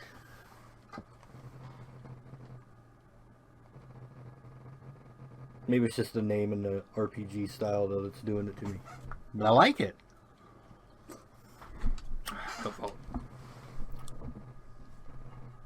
Alright, so you're pretty much my homie. No, wait, no, you're not supposed to be like, I'm your homie, I'm out. Dude, who took my what? Where's my dog? Bro, that's like taking my kitty from me. We will fight. Oh, hell nah. What happened in here? You died during the night. What the hell?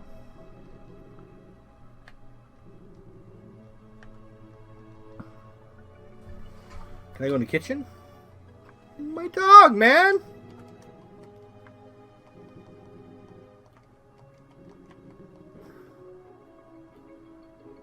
Bro, where's my dog?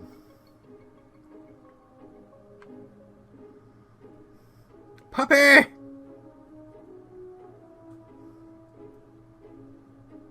Oh, hell no. Oh, hell no. Hell yeah, I'm gonna find you, bro. I'm not scared. Is there something I can pick up? Nope.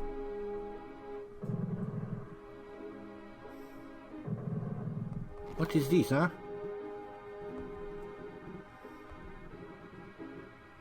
Heck yeah, I'm gonna write my name in the book.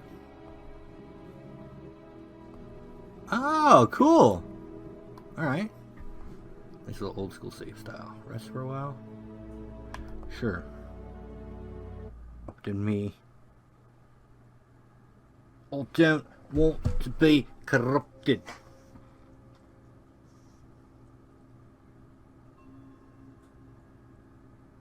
And then?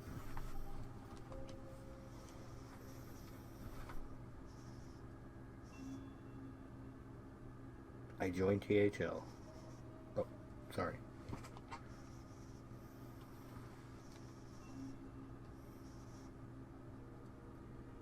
Nice touch. Oh, I'll show you why I matter.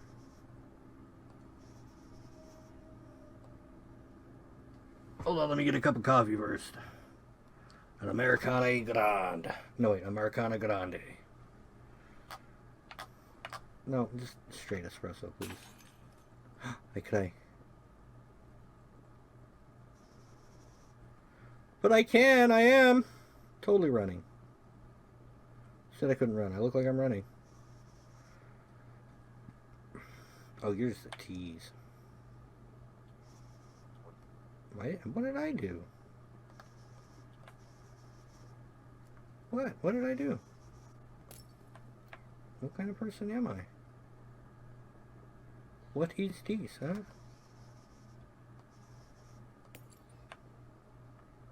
We were asleep. What do you... I wasn't there for him. The dog, we were sleeping. Oh, I will just keep moving. Alright, see, that's him. That's him leaving me notes. Telling me I'm okay. I'll be there soon, buddy. I love you. Oh, some more socks. What is I don't want shadow out socks. Please. This wasn't what I wanted. Not like this. Please. I go. I just want to leave.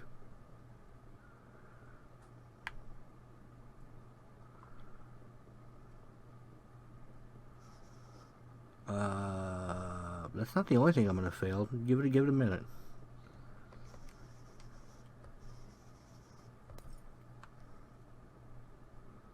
I'm not waiting for anything. The story to progress.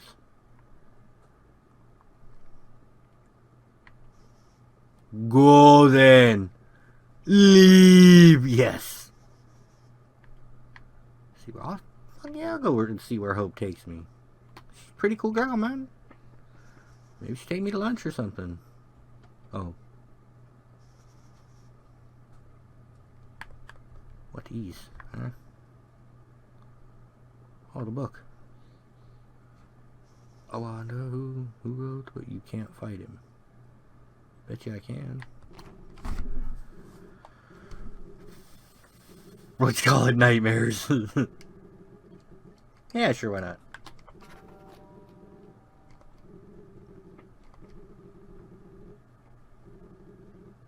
Alright, well, I don't want to give away any much more than that, so I'm going to leave the rest up to you guys. Go out and check out this demo. It's available on Steam, presented to us by Pirate Software, the developer/publisher. Also, if you wanted to, you can go to gopiratesoftware.com/game/heartbound/download, and you can pre-order this.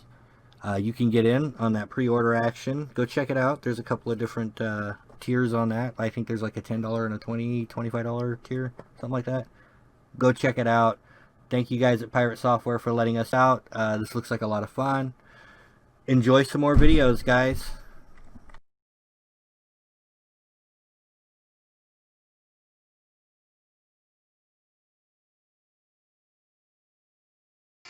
So thanks for the invite to your show. Oh, my pleasure. Thank you guys for taking part, man. We really, really appreciate it, especially taking some time out to talk with us about it. Because, quite frankly, this looks really cool. Great. Always love to hear that. Yeah, we appreciate the exposure. Now, so is it just you two, or is it kind of like a little small studio thing, or what all do you guys have going on there? So, primary development is just me and Jeff. So I'm in, this is Steve speaking. I'm in Los Angeles, and I do the gameplay design and all the programming. And we, Jeff is the art director. He does all the audio direction, sound effects, all the animations, all the textures, modeling. We have a little bit of help on a couple of art assets from one of Jeff's friends, and all of the music is done by a part-time composer named Wilbert Roger, who's really amazing. But yeah, just two of us full-time, and then significant part-time help from Will, and a little bit of help from Jeff's friend. I believe his name is Josh Powers. Is that right? Yeah, Josh Powers. Yeah, he's given us a little bit of help with some weapon models that still need to be created. Living the dream, baby. Yeah. Unpaid full-time work for years on end, right, Steve? That's right. Yeah. And that's honestly, it's the only way to get your foot in the door really anymore. It's hard. It's hard because we kind of experience that on our end too. Like, I got to work a day job just so that I could support doing something like this. Steve and I come from 15, 16, 17 years in AAA.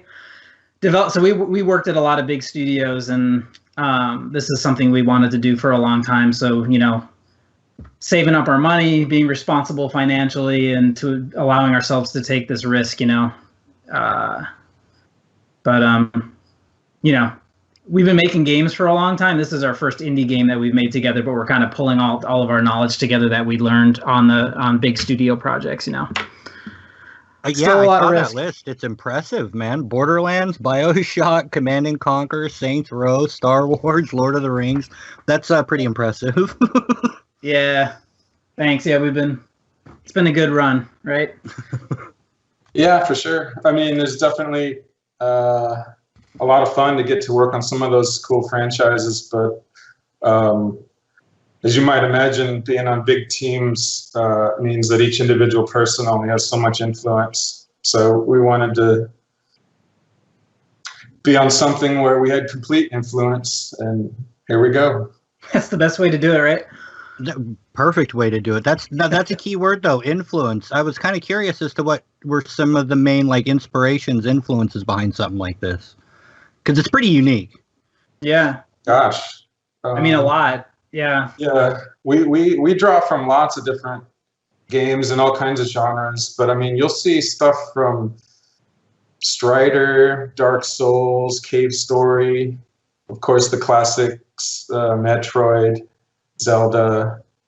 But yeah, we draw from endless. It's not really there's no real sort of like spiritual successor to anything that we're trying to be, but we do pay homage to a lot of different of our favorite games.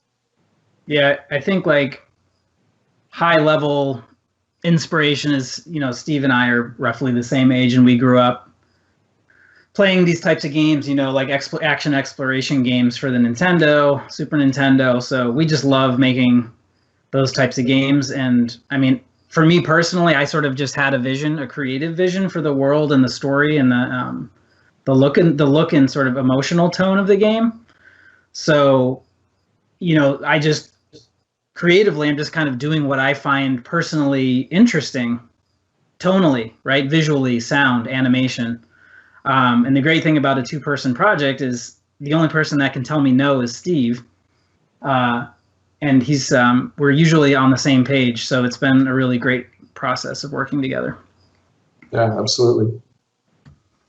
That's the modern way these days anyways, right? And quite frankly, I find it, like you said, it's almost more efficient that way. There's only a couple of you, and with there being only a couple of you, the communication is that much more fluid and it's that much more immediate, I guess would be a good way to put it. It's efficient, it's quicker. It's not got to go through like 3 or 4 different channels before it gets back around to the person that originally brought it up or to get feedback or anything like that. Yeah, absolutely. And the game that we're making is it's a big game, and it's very, very complex. There's a lot of there's just a lot going on. There's a lot of systems interplaying with one another. There's a lot happening. We've set a pretty high bar visually as far as animation and world design and stuff like that. So kind of like what Steve said, we've had a couple of really great former colleagues say, hey, we'd love to work on the project. But the game is really deep, and it's really hard. It's a really hard process to make a game, especially like the one we're making. And it's just, even though it's going to take us more time to make the game in the long run, it's like the amount of time and effort it would take to have to get these folks up to speed and explain all the complexities of our systems. It's just easier most of the time for us to just do it ourselves. And Steve and I can sort of read each other's minds at this point, and we communicate very quickly and efficiently. So yeah, it's working. It just takes time, and a lot of hours.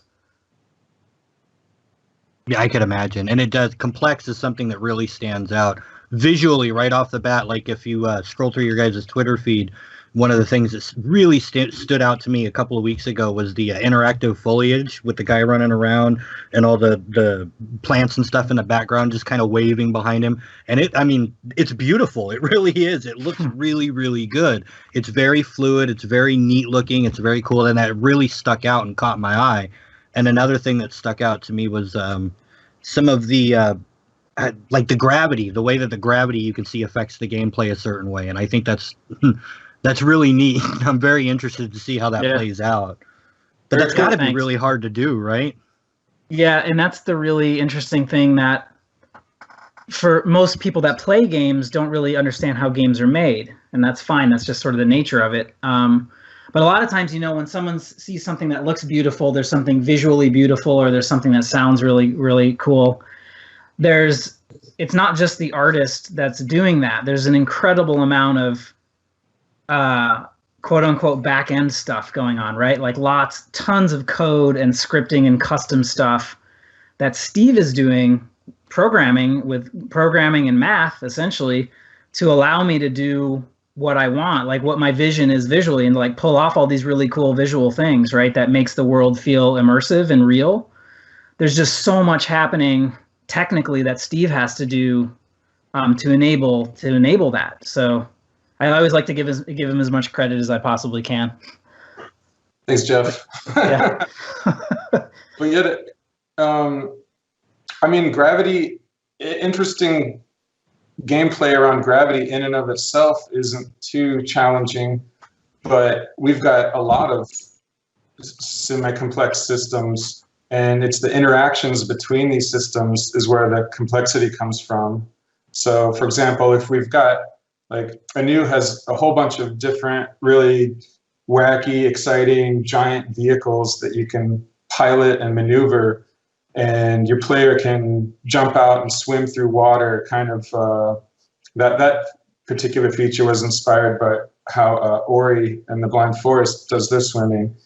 And once you have a big set of these sort of gameplay systems, and you want them to interact in interesting ways, that's where the complexity gets really kind of crazy, when you're being ambitious in a lot of different directions at once, and you want that gameplay depth that arises from these interesting systems interacting. It's tough, but I mean, you're rewarded with deep gameplay. So players get to, like every time you get a new pickup item, it's instantly, sure, it's got its obvious uses, but it's also kind of like a new toy that you have to kind of explore and test it out and see how it works in all these different scenarios, and how it interacts with all the other different game systems. And so I've always been a fan of games that work like that, as opposed to just, having hundreds of different guns with a slight stat tweak on them. This is sort of like each gun or each weapon or each piece of equipment is a complete game changer that that you have to explore with all these different game systems to make the most of it. Yep. Oh, and we plan on being out maybe Q2 next year or sooner. So I guess that means we got to get back to work. Yeah. Well, I thank you guys a lot, man. Steve, Jeff, it's been really fun talking to you guys, and this is just, I really look forward to this.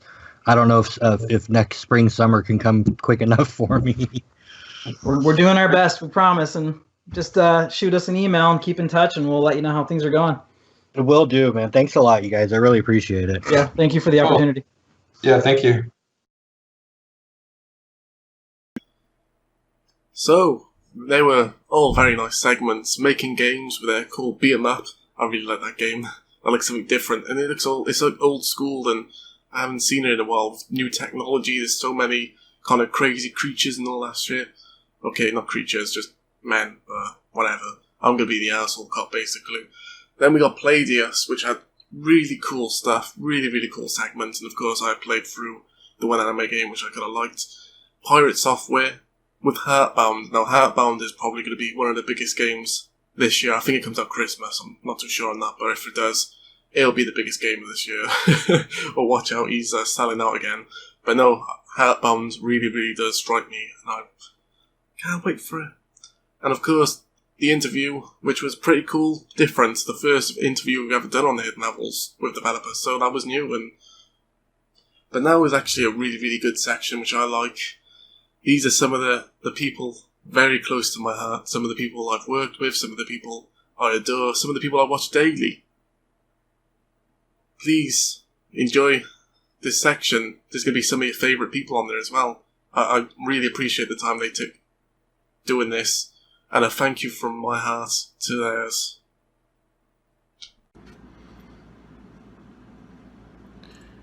Yo, what's up guys? Irish Warrior 022 here. Actually, I don't even know where here is, man. If you guys been wondering where I'm at, I'm captive in like someone's basement. Yo, I'll tell you the story. I met some follower. Yeah, I know you gotta be sketchy about these followers and stuff, but I mean, she sent me these photos and stuff. I met her, next thing you know, I'm waking up in this basement. I don't know where I am, guys. I'm using my only chance to reach out to someone and say, you know, help me, just help me, find me, please. I haven't been able to game, I haven't been able to use the internet, I haven't been able to reach out to you guys. I know you guys are wondering where I'm at, but I'm okay for now. Okay, I'm in the basement of somewhere, I don't know, and I'm using my only chance to reach out to everybody and say happy birthday THL, the Hidden Levels. If you don't know who they are, the whole lot of game shit, coin phrase, 2017 Irish Warrior, whole lot of game shit. All right. Happy birthday, happy second birthday to the Hidden Levels. I'm still here, guys. Please, Manic, buddy, use all the power you've been able to do or able to use to get me out of here, man. I haven't even been able to reach out to devs, man, and get free games. Somebody help me out here. All right. Happy birthday, the Hidden Levels. Miss you guys, man. Love streaming with you guys. A lot of fun. Peace. Hello guys, I am Arnaldo DK, or Arnaldo DK from Brazil, the first Brazilian and first Latin American to reach 1 million gamer score. I'm here to say congratulations for all guys from behind the Hidden Levels channel. It's a channel I always see the guides to help me to make more achievements. 2 years birthday of the Hidden Levels channel, so congratulations Manicadu, my friend, and Sangrias, and say thank you to Sangrias too, to the guides from the Japanese games from Xbox 360, helping a lot. So I'm here with all Brazilian achievement hunters to say thank you guys.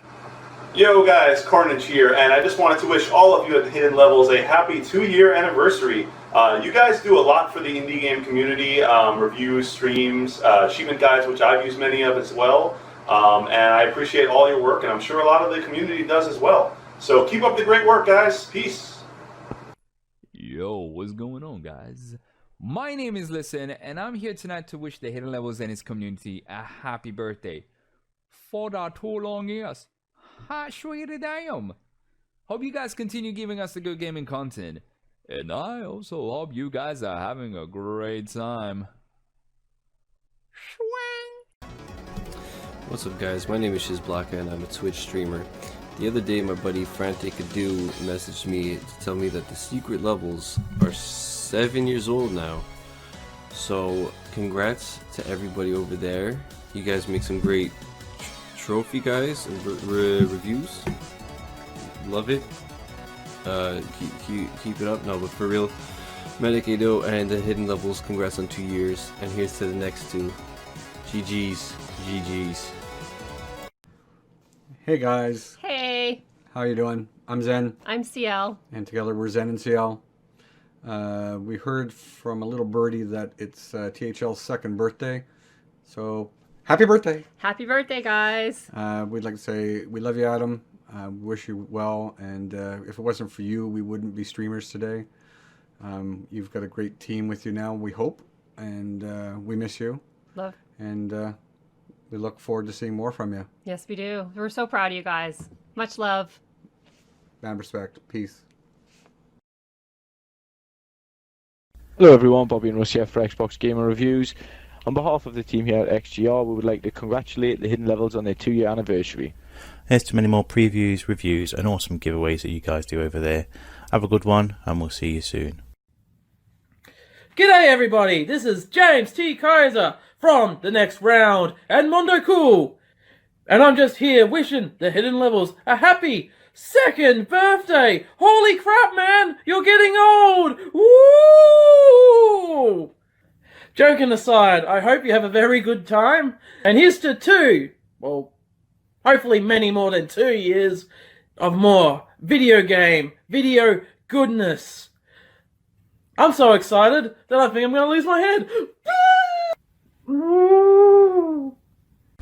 Hello, my name is Jupiter Hadley. You might know me from my YouTube coverage of indie games and game jams, or indiegamejams.com, the website I co-run. I'm just here to wish the Hidden Levels a happy 2nd birthday. You guys do an awful lot of good when it comes to covering loads of games in many formats, especially indie games. So I hope you guys have another good year, and more to come. Thank you. Bye.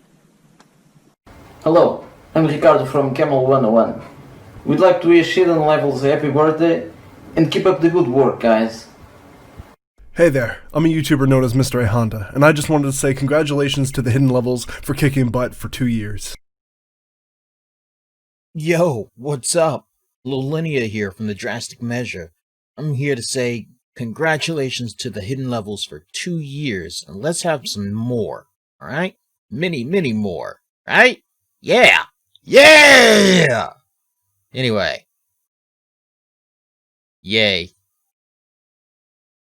So I hear it's somebody's birthday. What's up, guys? Randall Thor 19, the man with the million, just doing a quick video wanting to wish happy birthday to Manny and the crew at the Hidden Levels. 2 years on YouTube, Twitch, and everywhere else, bringing gamers first looks, achievement guides, and whatnot on their channel. Manny personally has helped me out when I decided to break away and start my own stuff, so I'm very grateful for all his help, all the support that his team has shown me. They're always quick to start conversations, and I watch a lot of their videos. I've used a lot of their achievement guides to help boost my gamer score. So I just wanted to make this short video congratulating everybody at the Hidden Levels for 2 years of great entertainment, and I look forward to the next 2, the next 4, and the next 6. Looking forward to seeing the continued evolvement and success of the Hidden Levels. Congratulations on 2 years, guys, and let's get 20 more. Hey, congratulations on hitting the 2-year mark from everyone here at Radiation Burn. Although I'm not sure you can still call yourself the Hidden Levels since everyone knows about you now. Hi guys, this is Stream British from Mixer. A very, very, very happy anniversary to you guys. 2 years, congratulations, well done. Hopefully I'll see you around. Have a wonderful, wonderful time. And here's to many, many more years of the Hidden Levels. Well done. Hi there, this is SimUK, where we take ultimate realism extremely seriously. The Hidden Levels have been helping us out for a long time, and I'm so glad that I was asked to leave a little message to say happy birthday for your 2nd birthday. Happy birthday! Peggy 18. What are you thinking about? Lily. Everything that's happening in here is because of her. She's still a sweet little girl. I hope so. She's the real victim here.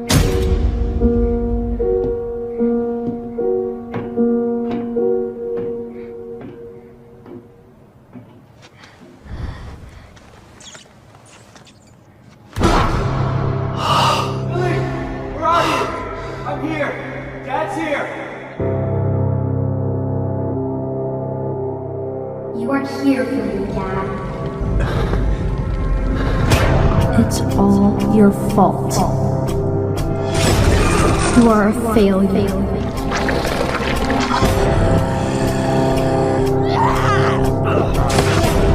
Close your eyes to the truth. You want to stop me, but you have failed. I've got to find her before he does something terrible to her.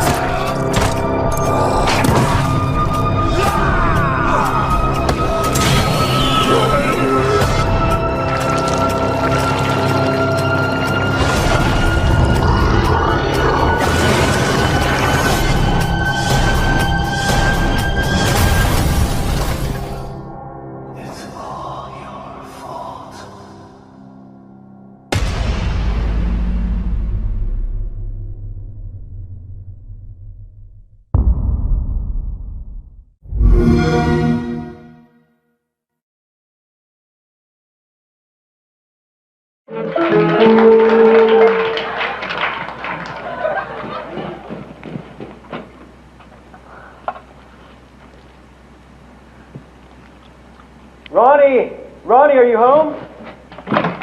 Oh, hey, there you are. You want to go play? What's wrong? Nothing's wrong. What's on your face? I said it's nothing. More sweets? Ronnie, that's your 2nd hunk of candy bar this week. You know, good nutrition is a matter of state security. If Father found out, it would be straight to the youth health ministry for you. But it's just a little chocolate.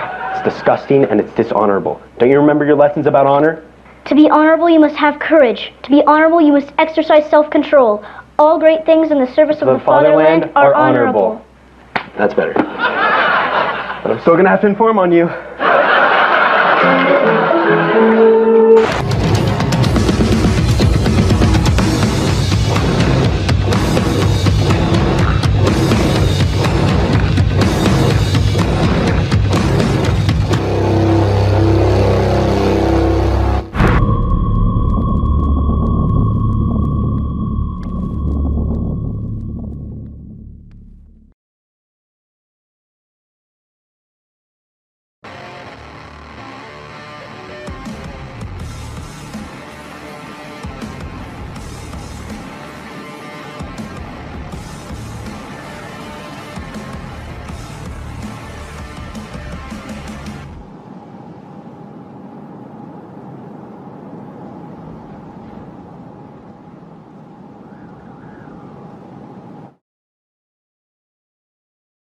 So, we find ourselves back into the reins of the diner, but what actually happened?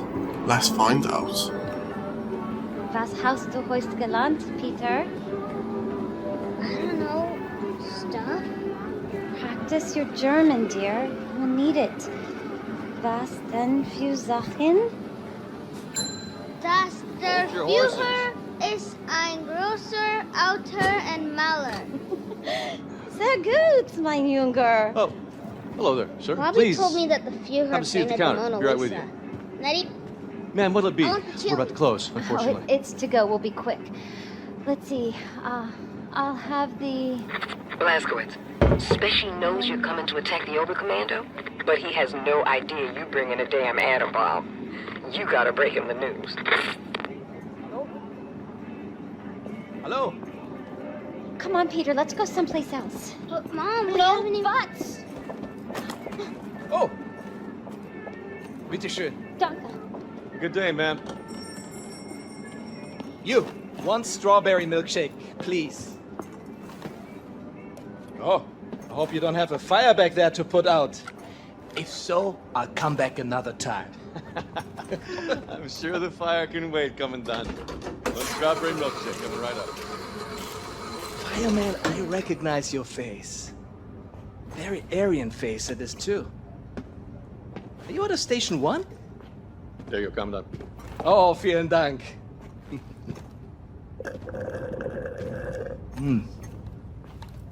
Now you, show me your identification papers, please.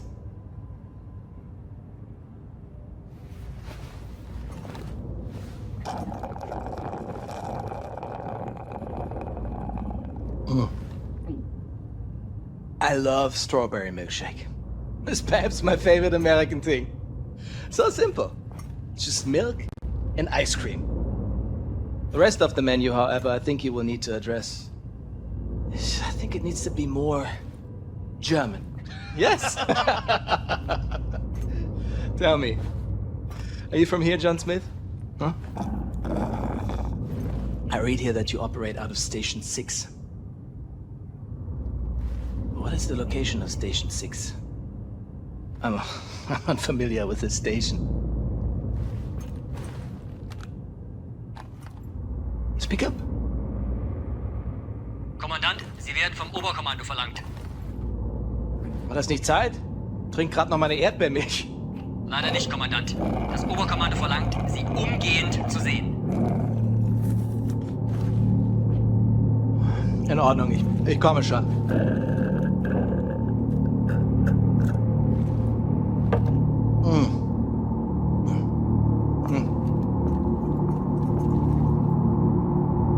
Mein Gott.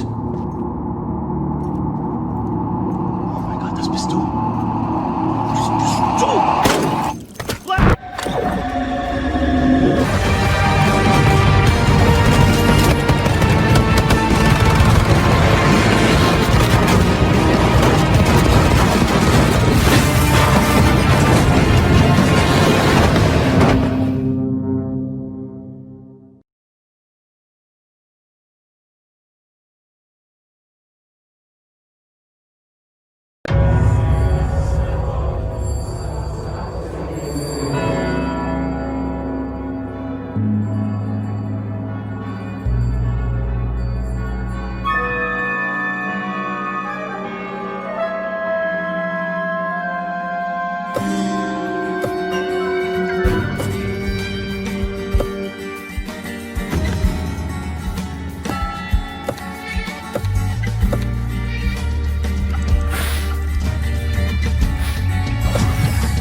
My name is Jongwoo Kim from Kitfox Teams. I'm the tech lead and co-founder of the company. And we are the creators of projects like A Shattered Planet and Moon Hunters. And I'm here to talk about our latest project, Shrouded Isle. The Shrouded Isle is a human sacrifice called Simulator. You're the high priest of a small, secluded island village that worships a slumbering dark god, who is prophesied to awaken in 500 years. And now you're playing through the last 3 years of that cycle. So let's have a look.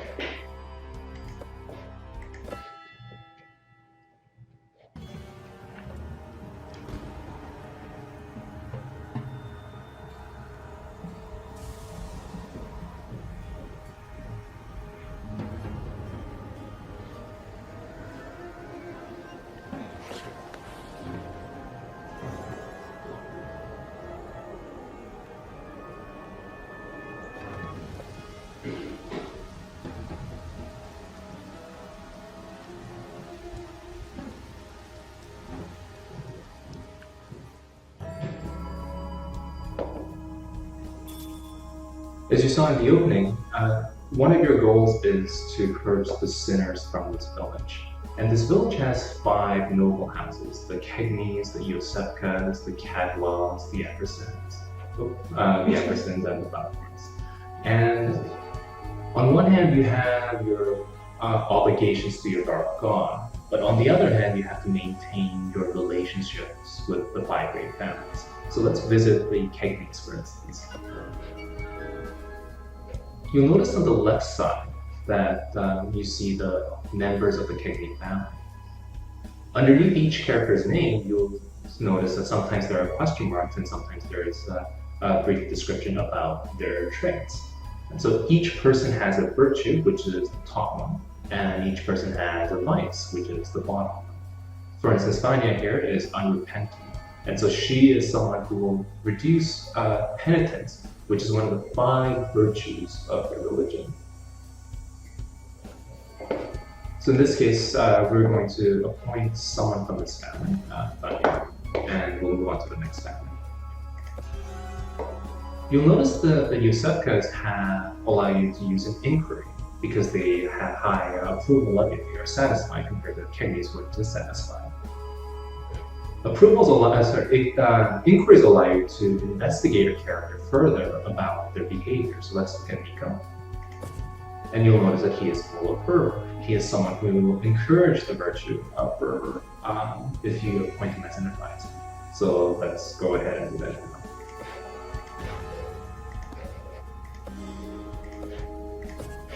So we're going to quickly go through the different families and move on to the next phase of the game.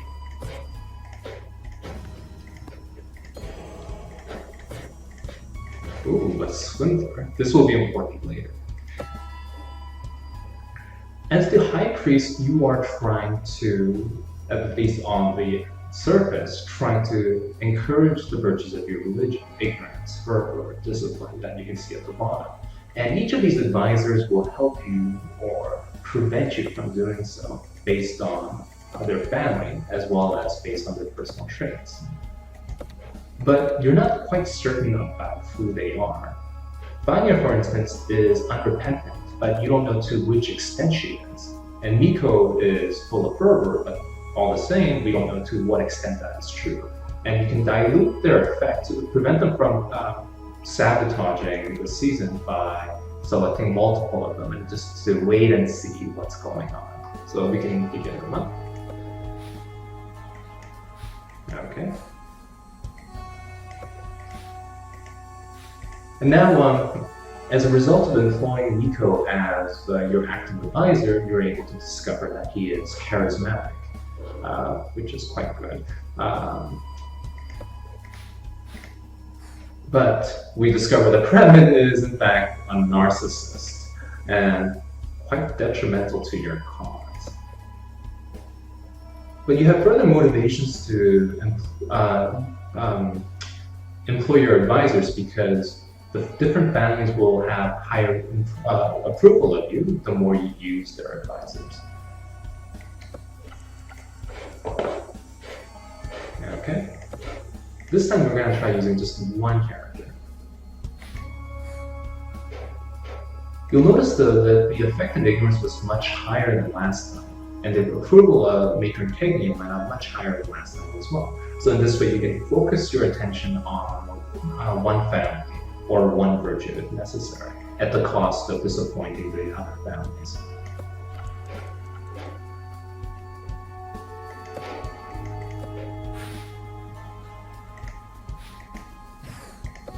In this case, because Miko was the expert on fervor, as well as before her, he was a charismatic guy. Fervor went up high this month, and educator Yosefka also has a very high opinion of us now. But at the end of the season, there is a twist.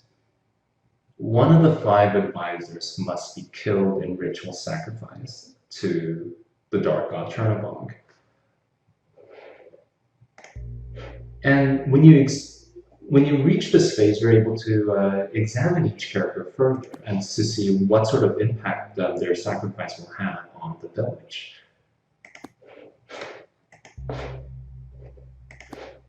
So on one hand, killing someone with high vice will set an example to the townspeople. So that's something you might target for. But on the other hand, no matter who you kill, that family will be angry with you, naturally, because you're killing one of their members. And so you need to carefully balance your religious obligations with your political stability. So in this case, we're going to look at sacrifice Eden because he is a swindler, which is a major sin.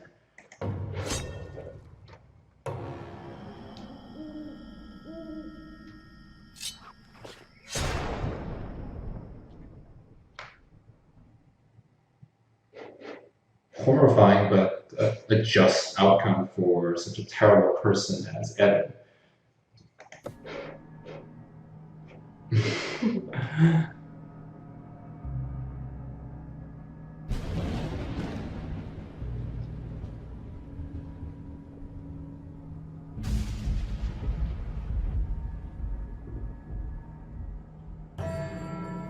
A strange dream. And it gives us direction as far as to what to focus on in this upcoming season. So every townsperson, as I mentioned, has a vice of some sort. And these dreams guide us towards who are the major sinners in the town. And now we know there's still a liar somewhere. And if we can possibly do it, we should find him or her and sacrifice them this season. Actually, come to think of it, there's a letter at the cathedral, so we should check that out.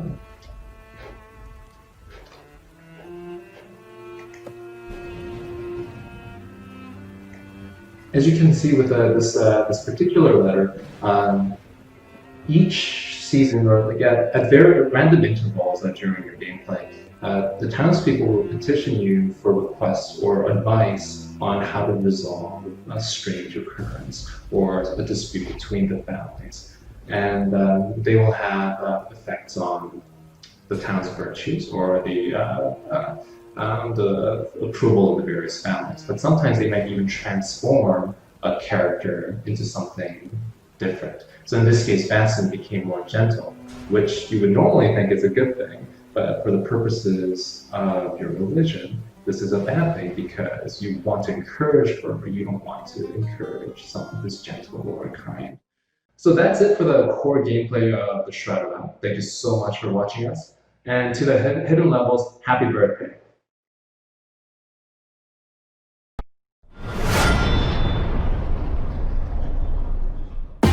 Welcome back, sports fans. Jim Johnson and Bob Bifford here. Are you ready, Bob? I was born ready. Let's play Blood Bowl! The noxious Skaven Goblin Alliance, enabled by the bewitching power of Rob Stone. 2. A bear and some jumping fellows will form a new Kislev team, which might create a headache for its opponents. 3. Elves excel at the passing game. You see the high elves? The elves are just as annoying, but slightly less armored. Idiots. To overcome their weakness, goblins have chosen cheating. Worst scumbags ever. The war drums thunder, and the Noblars swarm. An ogre team joins the circuit. 6. Here comes the vampire team. A good sucker must know when to stop in time. The Amazons. Jungles made real tigers of them. Halfling teams are formidable at many levels. It's very difficult to manage to lose against such an opponent.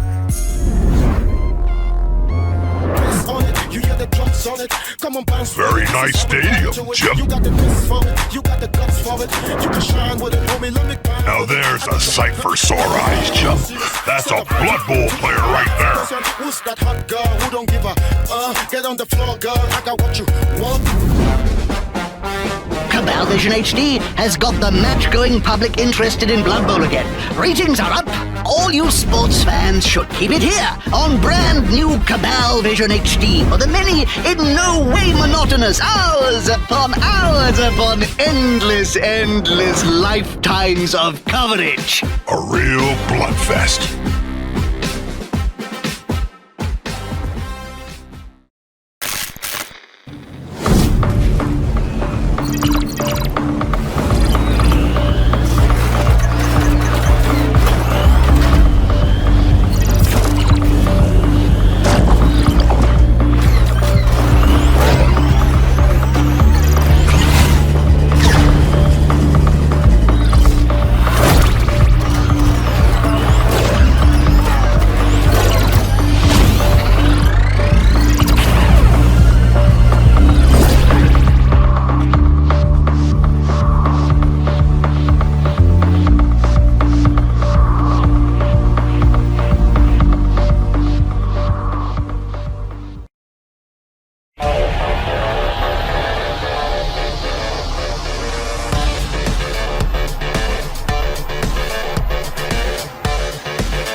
Hello, my name is Mario Greco. My name is Domenico Gallo.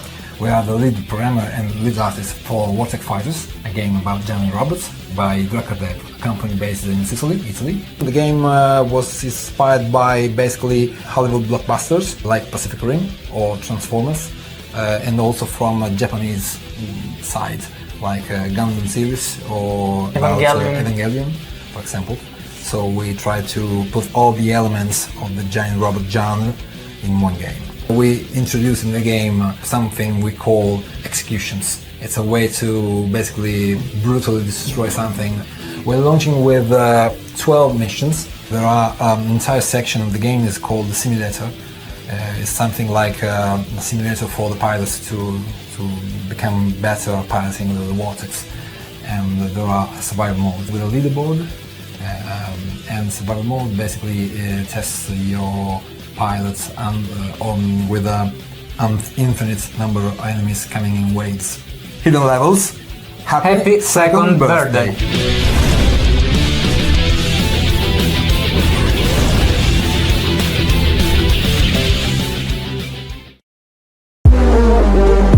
I'm Tom from Mission Control. And I'm Patrick, I'm the other half of Mission Control. The game we're making is Jackhammer. It's a future sports arena shooter based around dodgeball and robots. It's trying to capture a sort of purity, something that can be very easily played by people, it's accessible, but something that still requires a lot of skill to master. We were really keen to make it a game that has kind of friends at its core, so like the idea that you join a match as a group of friends. You know, the ball might rebound off the wall and kill somebody. And just these little moments that crop up, it's always nice when everybody kind of bonds over them, whether it's they're tearing each other up or whether they're having a nice time. We just want people to enjoy themselves playing it. I'm not happy unless there's tears, I think. Yeah. I just want to say, very happy second birthday to Hidden Levels. Yeah. Good going, Hidden Levels, for getting to your second birthday.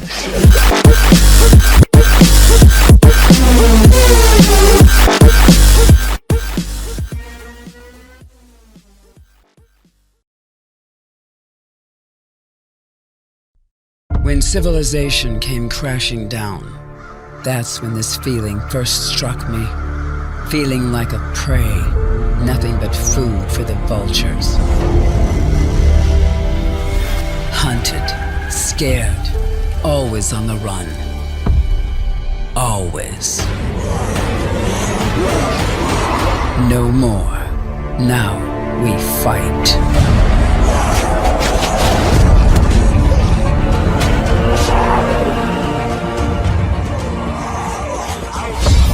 Yet starvation cannot be defeated with weapons. Day after day, we had to go further for food, taking more and more risks just to be barely fed, and losing so much while doing so. Fighters fight. Survivors, they survive. We need to adapt. We need to build our future and shelter new survivors until we grow large enough to make a stand. I must not give up. We will not give up. Peggy 12.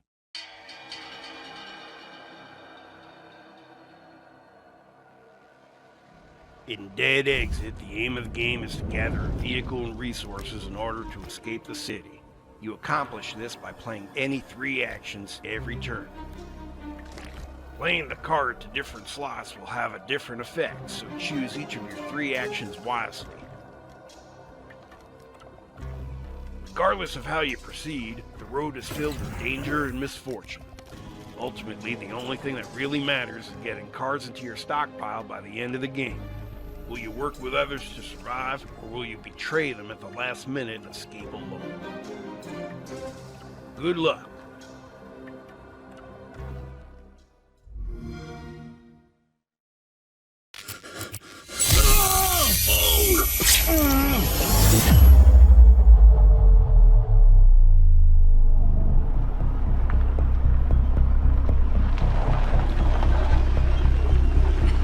Oh, seriously? Oh, come on. You can honestly sit there and tell me you believe the Stones were superior in their music to Bowie? Hold up. I seem to have a situation here.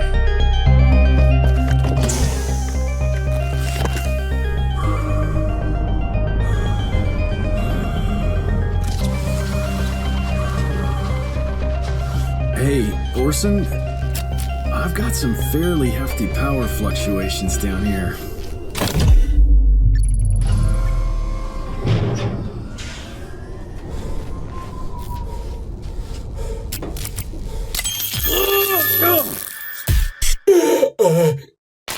Orson?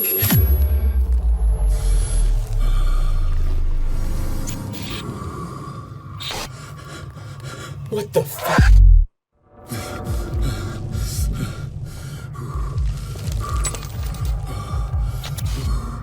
What? Ma?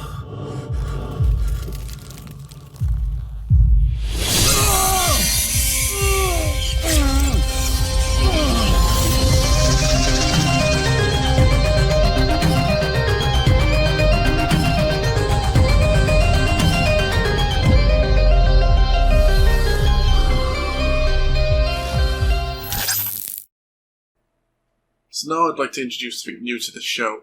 It's 2 of our very own stages. And they're pretty cool.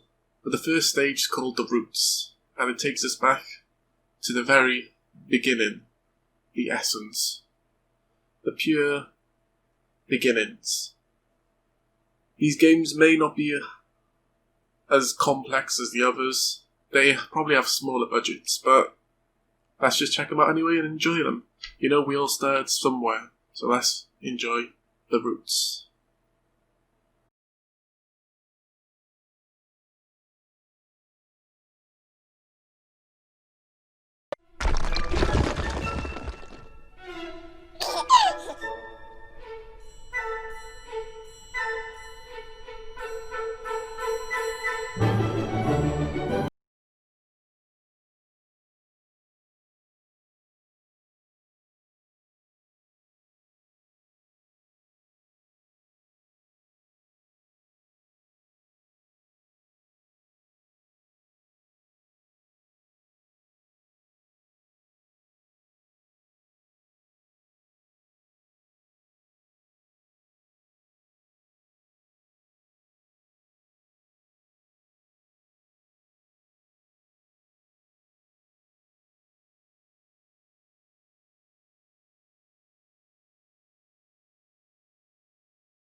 So this is Brigand Oaxaca. This is actually a very cool RPG. It goes back to like the classic roots, like so the old school kind of. I would say Fallout, but Fallout 1 and 2 is really like top down. So it's like if Fallout 1 and 2 was like first person, but it's really cool. This one it definitely goes back to the roots, and it's out on Steam already, so you can pick it up right now. Yeah, that's all I'm going to say. I'm going to leave some bit of gameplay with you, and I hope you enjoy it.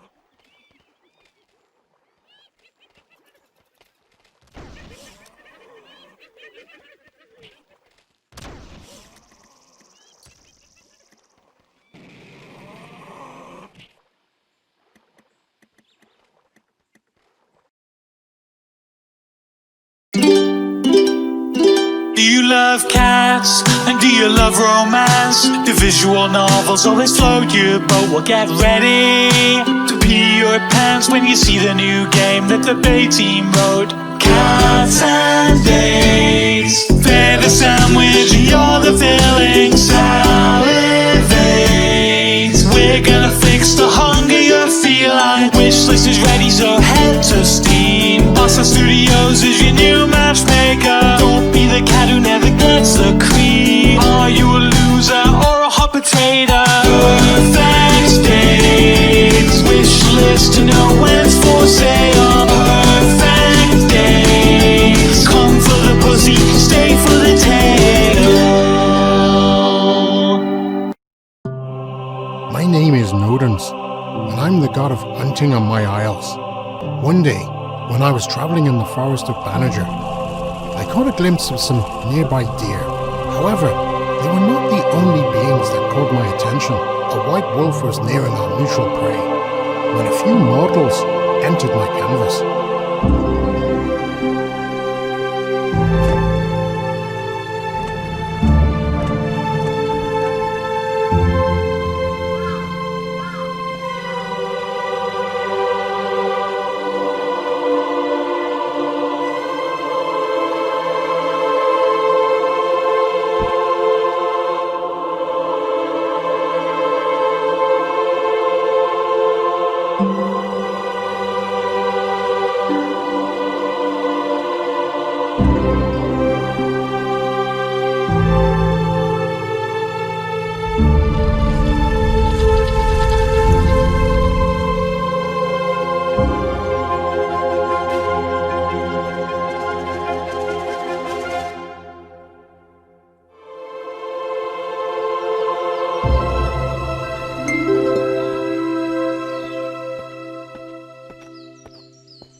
So yeah, I hope you're enjoying everything thus far. And now it's time to go to our very own special stage. It's called the Asian Persuasion stage, and it's catered towards indie games and smaller games with a more kind of hint of Eastern fragrance. So, I hope you enjoy the Asian Persuasion stage. Take it away. Woo!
エージェントアルーシェ、あなたに任務を与えます。巫女リリアーナをこの教皇庁までエスコートするのです。これは重要な任務ですよ。くれぐれも。リリアナ、リリアナ。アルシェ。ありがとう。助けてくれて。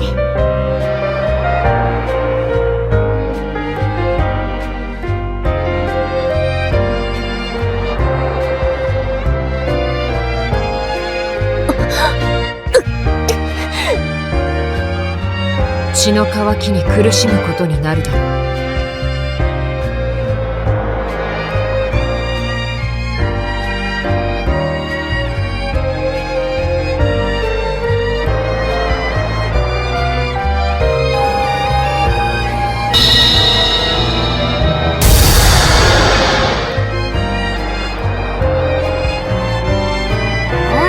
入ってないってば。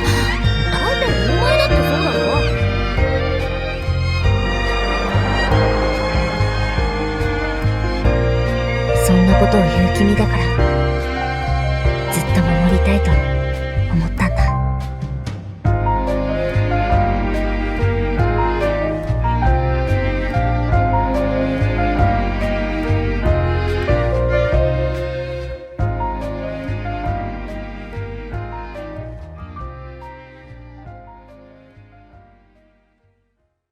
Peggy 12.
Marvelous.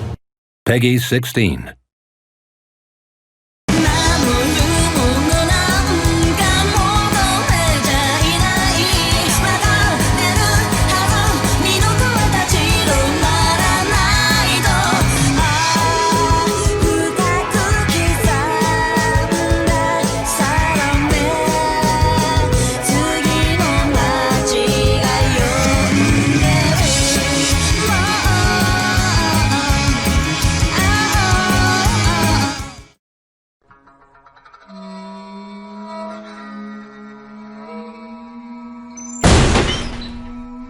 예전에 자살한 음악 선생도 그런 말을 자주 했어.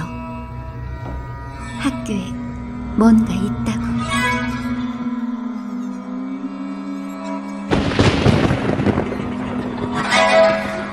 오늘 같은 밤이면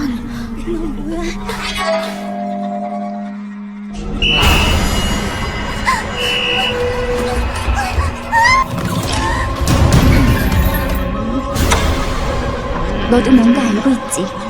그렇지? 날 여기 보내지 마!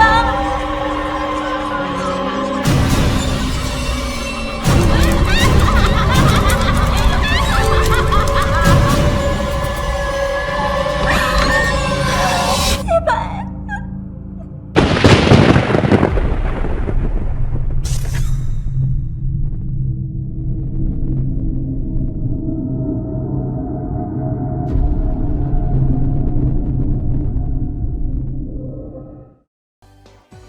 So this is Waifu Fight Dango style, Django. Dango, Django, Django, Dango.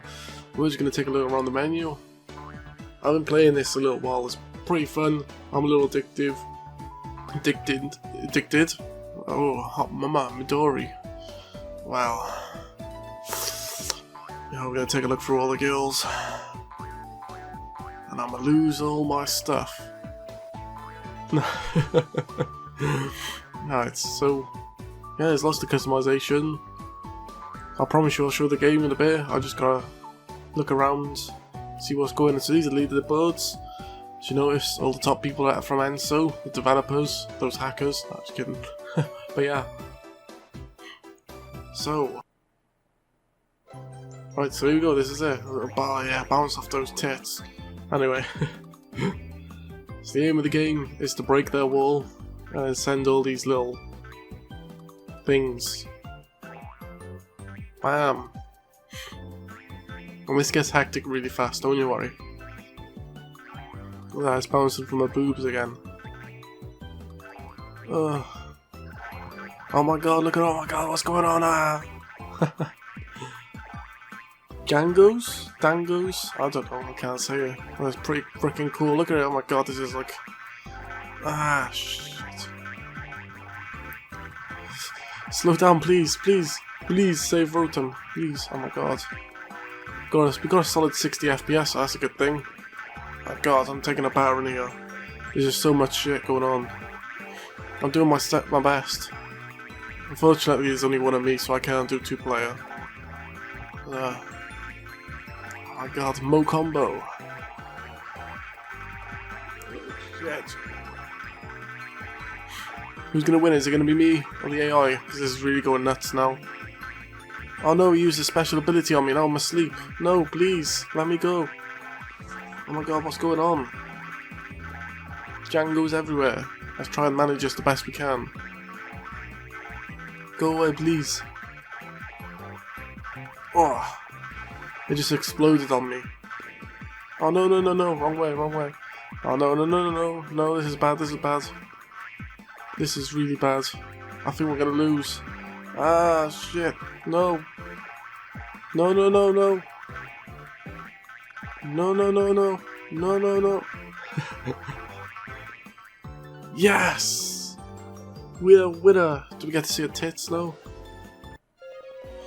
You see, we've been going on with stage 7. Now we're gonna head on to stage 8. B. Come on, I should have had an SSSS. Oh, damn. Oh yeah, my favourite one. We need to see her naked.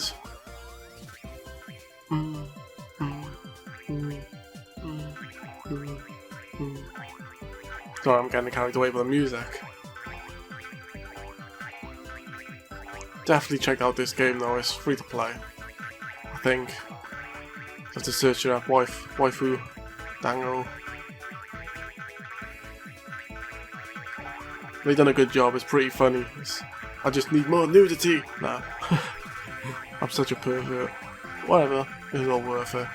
It's come out now, the truth's come out. This is literally the climax to our 2-year anniversary special. To the second THL conference. The Asian persuasion stage is a tough one to beat.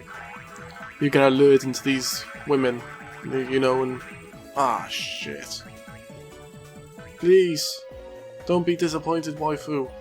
I will fight to the edge of the earth for you. D, she'll get the D.